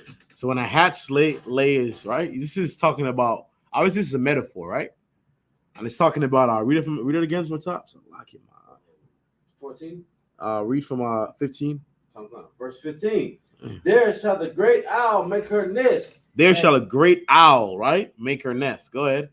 And lay and hatch and gather under her shadow. Mm-hmm. There shall the vultures also be gathered. There shall who? There shall the vultures also be gathered. Go ahead. Everyone with her mate. Go ahead. Verse 16. Seek ye out of the book of the Lord and read. No one of these shall fail. None shall want her mate. For my mouth it had commanded, and his spirit had gathered them. So he's talking about the metaphor, obviously, right? The vultures and the owls, and they shall. Anybody ever seen how can I explain it? We seen what's called what they call them, pigeons? What them things called again? The Most High fed Israel in the, was it like what is it? Quail. Was it quails? Okay. I'm gonna use the example for pigeons. Y'all ever seen a pigeon lay its nest? Y'all ever came up on any nest, any bird's nest? We ain't know any bird's nest before, right? When the bird gather its nest together and what happen when the vultures come around? They what? They gonna feast off that, right? Keep going. Read 17. 17 gonna get a bit. Go ahead. Verse 17. And he had cast the lots for them, mm-hmm. and his hand had divided it. As what? Had divided it. Divided it. Go ahead. Unto them by line. Go ahead. They shall possess it forever. For what? Forever. Go ahead. From generation to generation shall they dwell therein. From generation to generation, they shall dwell therein. Who shall possess them? Let's see, I'm gonna get a precept for that one. Salakia. Who's those vultures that's coming to eat up? Saying, in this sense, who's those vultures? The vultures are the good guys in this say, right? Yeah, the vultures are, you know what I'm saying, that's coming to eat them up are the good guys. Give me Go ahead. Too. Yeah. That's some lions you was talking about earlier. Yeah. Let me get Revelations 18. No, in fact, let me get damn.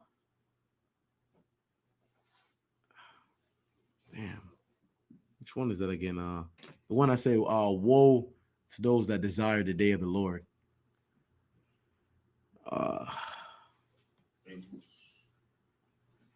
Is it Amos?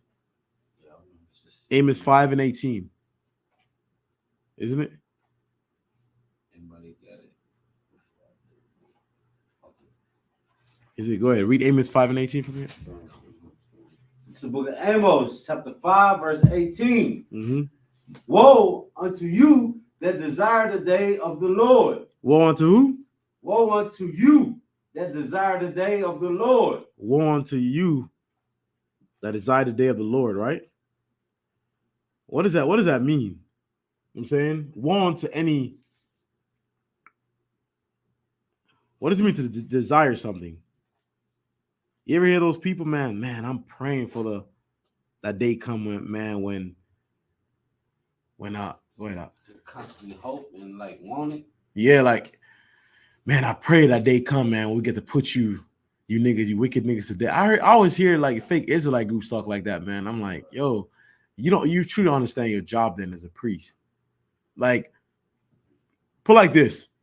You see, to every dead body that come that day as a priest, is one dead body that you could have saved.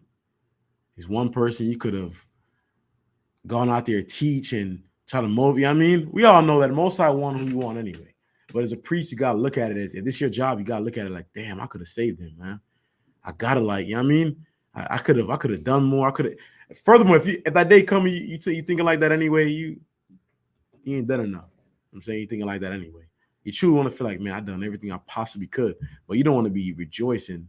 You know what I mean? That your people was there. It's gonna be a horrible day. And much dead. As I said before, like, you ever been to war before? You ever seen dead? I remember in Kingston, man, when Pienland, I'm saying where I'm from, right? Kingston 11. They call it Pienland. They call it Pienland because that's where, imagine like a graveyard. It's a city that was that's on top of a graveyard. There's once a graveyard. A city was one. Imagine a cemetery, old cemetery, and they build dead bodies on top of those cemetery.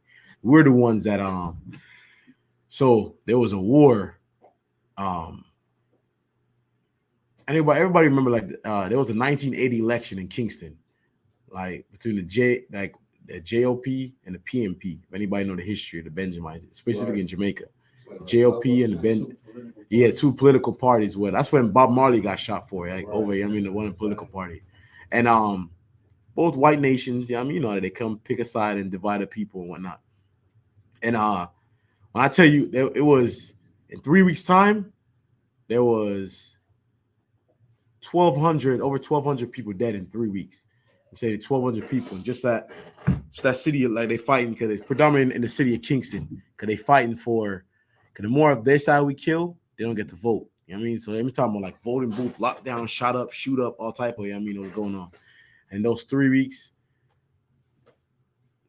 see all the dead bodies that they, so yeah, dead bodies on one side they buried.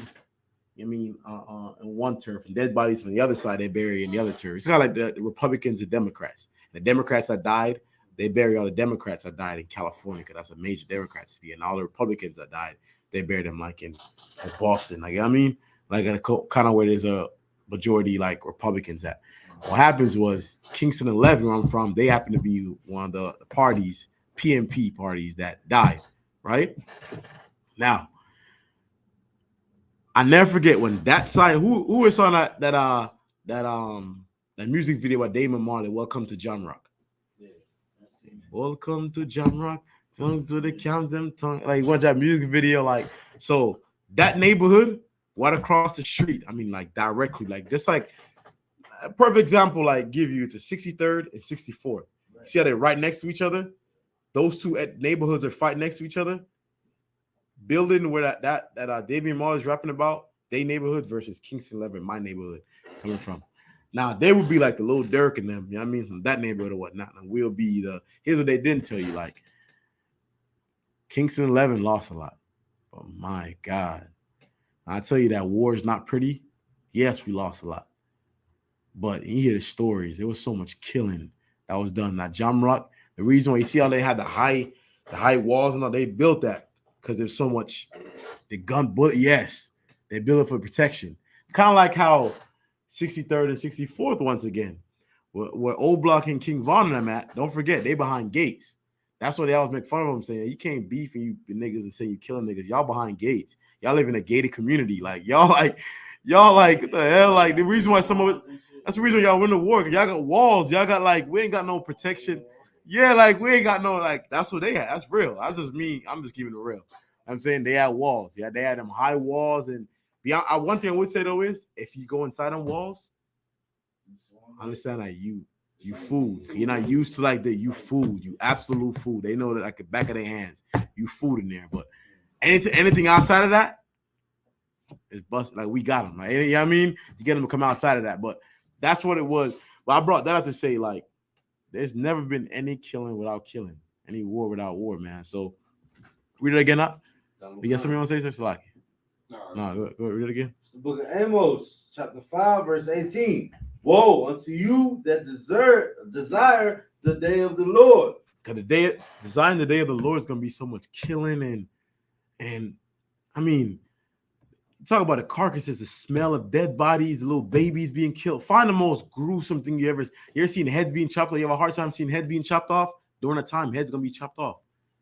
When niggas gonna be able to take a little, like this little knife right here. This can take a head off. Believe me. There's some Boricuas and then Benjamites that can use this to take your head off. As you're fighting for your life, this can take your life. This can take your whole head off. Just this. Use a little, something even smaller than that they can use and carve your head off. Give enough time, yeah, and carve it, hatches like if you find that to be gruesome and all that, that's coming during that time. It's coming. I'm saying, but that's what you say. Woe unto them, like you don't even know what's to really come for real. Like it's kind of like a man that desires to like man, like I want to be a gangster. I want to be this. Like for what? You know, gangsters die. Like you tell kids, like gangsters die. Like they die. They die a gruesome death. Yeah, the story of the younger, like a lot of young women that want to join gangs and because they brothers in the gang, they want to join a gang. Like you know what happens when women join a gang? It's 2 ways you join a gang. 2 way. And most of the time, it's really 1 way for women to join a gang. If anybody know the initiation for women to join a gang, it's too vulgar, so I ain't really gonna speak on it. So to me, it's kind of gay. That's me personally. Have mad niggas jumping on one, that's gay. I'm saying, but nonetheless, women join a gang is different from men join a gang. You want to do that to yourself? You know what I mean?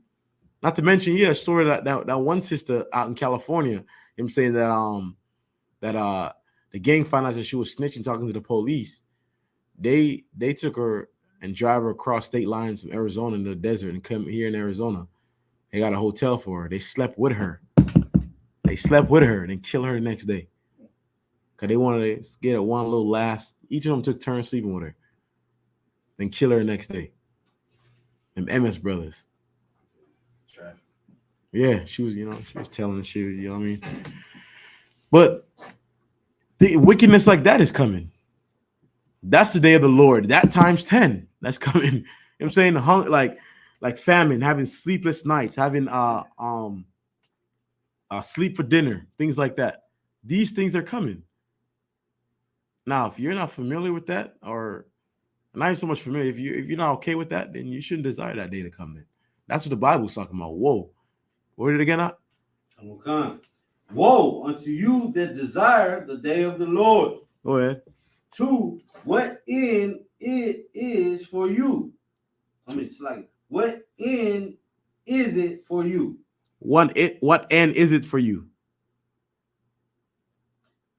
The day of the Lord is darkness. It's what? It's darkness. It's darkness. The day of the Most High is absolute darkness. Give me Revelations 18. In fact, give me Revelations 19 and 17.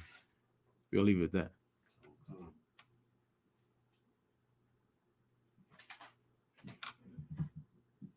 This is Revelation chapter 19, verse 17. And I saw an angel standing in the sun, and he cried with a loud voice, saying to all the fowls that fly in the midst of heaven, come and gather yourselves together up unto the supper of the great God. Most High is fixing a feast, right? For who?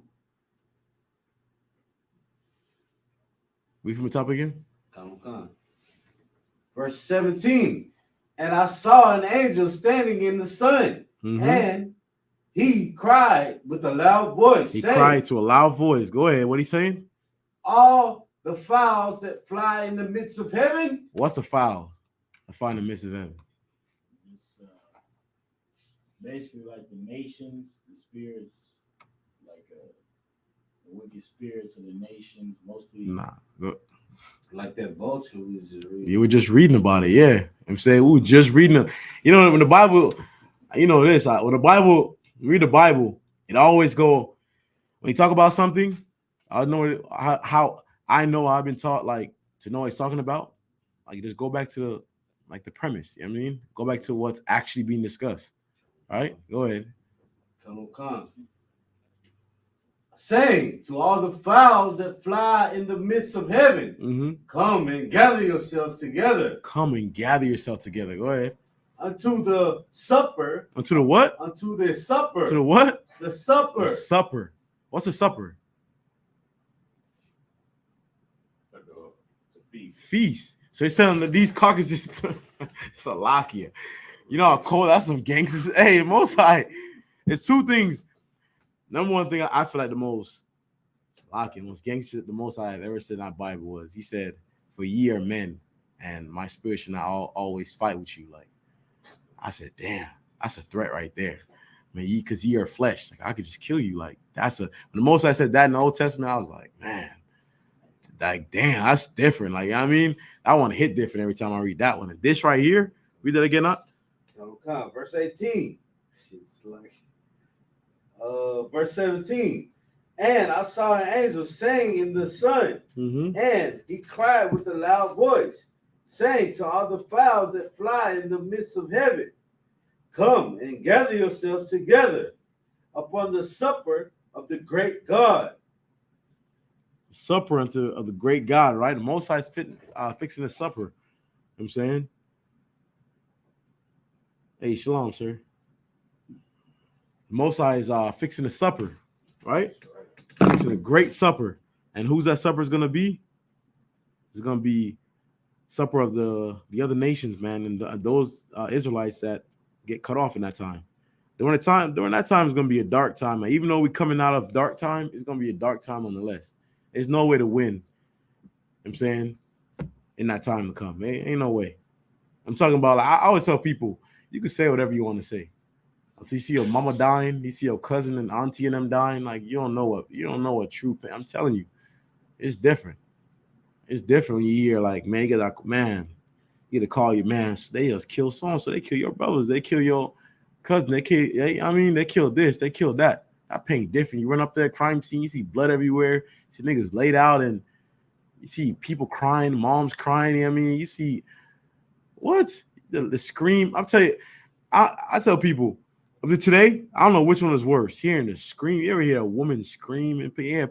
A grown man scream in pain, or they see that dead body laying. Like, you ain't during that time when that time come. If you're not, ain't no way anybody gonna be familiar or okay with that. I would never say that. But if you're not ready for that, you're not ready for the Most High to come. Now, who in their right mind can say they're truly ready for that? Understand that your cousin ain't gonna make it out. It's a possibility, like, because you made it. She might not make it out. Your mama, she might not make it out. Your daddy that you know, he might not make it. Your friends you got out in the world, they might not make it. So for you saying you want a day to come, you can't wait for niggas to die. I always at the each his own, man. I always hear brothers say, man, I don't care. I ain't got no friends out in the world anyway. That's cool. That's cool.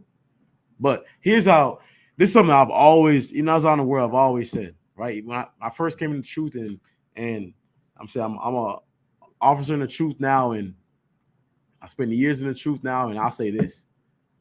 Brothers in the truth, I don't dwell with them like I used to dwell with them. No. But for what we once were, I remember what we once were. The good and the bad. You know what I'm saying? Now, for me to sit here and tell you that, man, all them niggas dying, I ain't gonna cry. I ain't gonna care about none of that. Nah, like what? I remember one time we was eating off the same plate together. Am I wrong or right, sir? You was eating off the same plate, same niggas you was eating off the same plate with. These niggas didn't save your life. You've been in certain life and death situations with, and they stood there with you. You know what I'm saying? And you was hurt and gang fights, and you niggas hit you and you dazed, and they pulling you and dragging you out. In the midst of the gang fight. I mean, these same niggas, yes, they off. Yes, they in the world, they off and all that. But you mean tell me them same niggas die, you ain't gonna at least shed a tear, at least feel like, you can be like, yeah, man, them niggas dead. Like, not me. Hey, you know what I'm saying? I ain't saying a nigga gonna sit here and dwell and cry about that shit. But one thing I'm gonna say though is I ain't finna be rejoicing in, you know what I mean? That's how it go. You know what I'm saying? Anybody that truly been there, understand that's how it goes. I wish all Israel could be made. That's me. I wish every last Israelite could be saved. That day come. That's really and truly. I wish every single Israelite could be saved. Put my mama and daddy to that. I wish even my enemies, they wanted to give me all the scars that I have. You know what I mean? The pokes that I have, the fights we had, and the chase downs, and the this, and the all type of like ones that hurt my family, and put my family to the grave. Like as I come in the truth, I wish they all could be saved.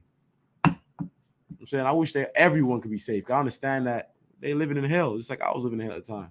Right. You know what I'm saying? But nonetheless, the most I will be done. You know what I'm saying?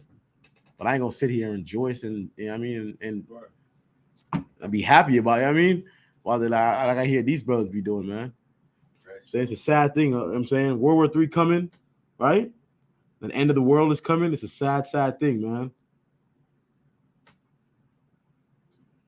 I'm saying with that, I pass the class to. We don't got that. You got it?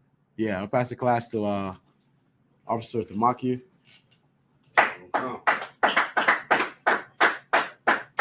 This is the ISUPK security announcements. With the ISUPK, start out on 1 West, 125th Street, Harlem, New York. Room for new brother and sister. When new brother and sister comes to school, they're out limits for 6 months. They'll be saluted only. They're here to share themselves to the world. If they need transportation, the teacher will arrange it. After 6 months, if a brother or sister has an interested person, he or she must get permission from the head to speak to a brother or sister. There's another 6 months in which the brother and sister will court each other. After this 6 month period, the brother and sister will get permission from the head to marry. Tithes, which is a commandment. You can find this in the book of Numbers, chapter 18, verse 21. Book of Malachi, chapter 3, verses 8 through 10. Means 10th in the Hebrew. Ma'ashra. 10% of every penny of any increase the Lord gives you, give it to the treasury department of the teacher. Priest fund, free off for priests, not mandatory. Whatsoever amount you would like. Upcoming holy convocation. They got a Passover coming up April 1st. You know what I'm saying? Also, the 54th annual Passover coming up April 1st. Once again, I did not know that was next week, Salakia. I'm saying that's next Saturday. Damn. Passover here already, man. Man, we here. Give that a hand again. We seen another Passover, man.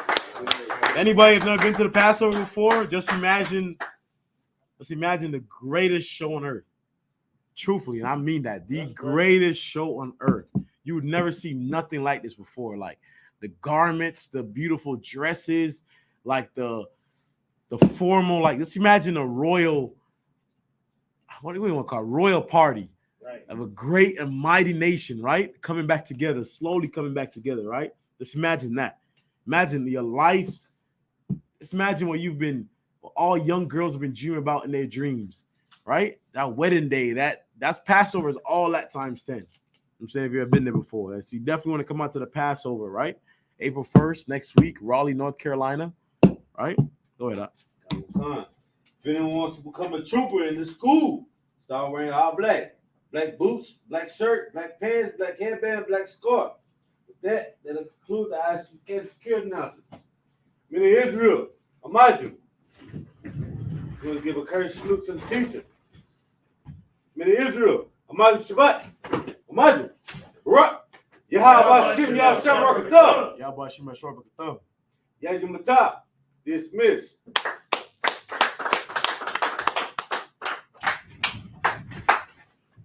They are Israel Shalom.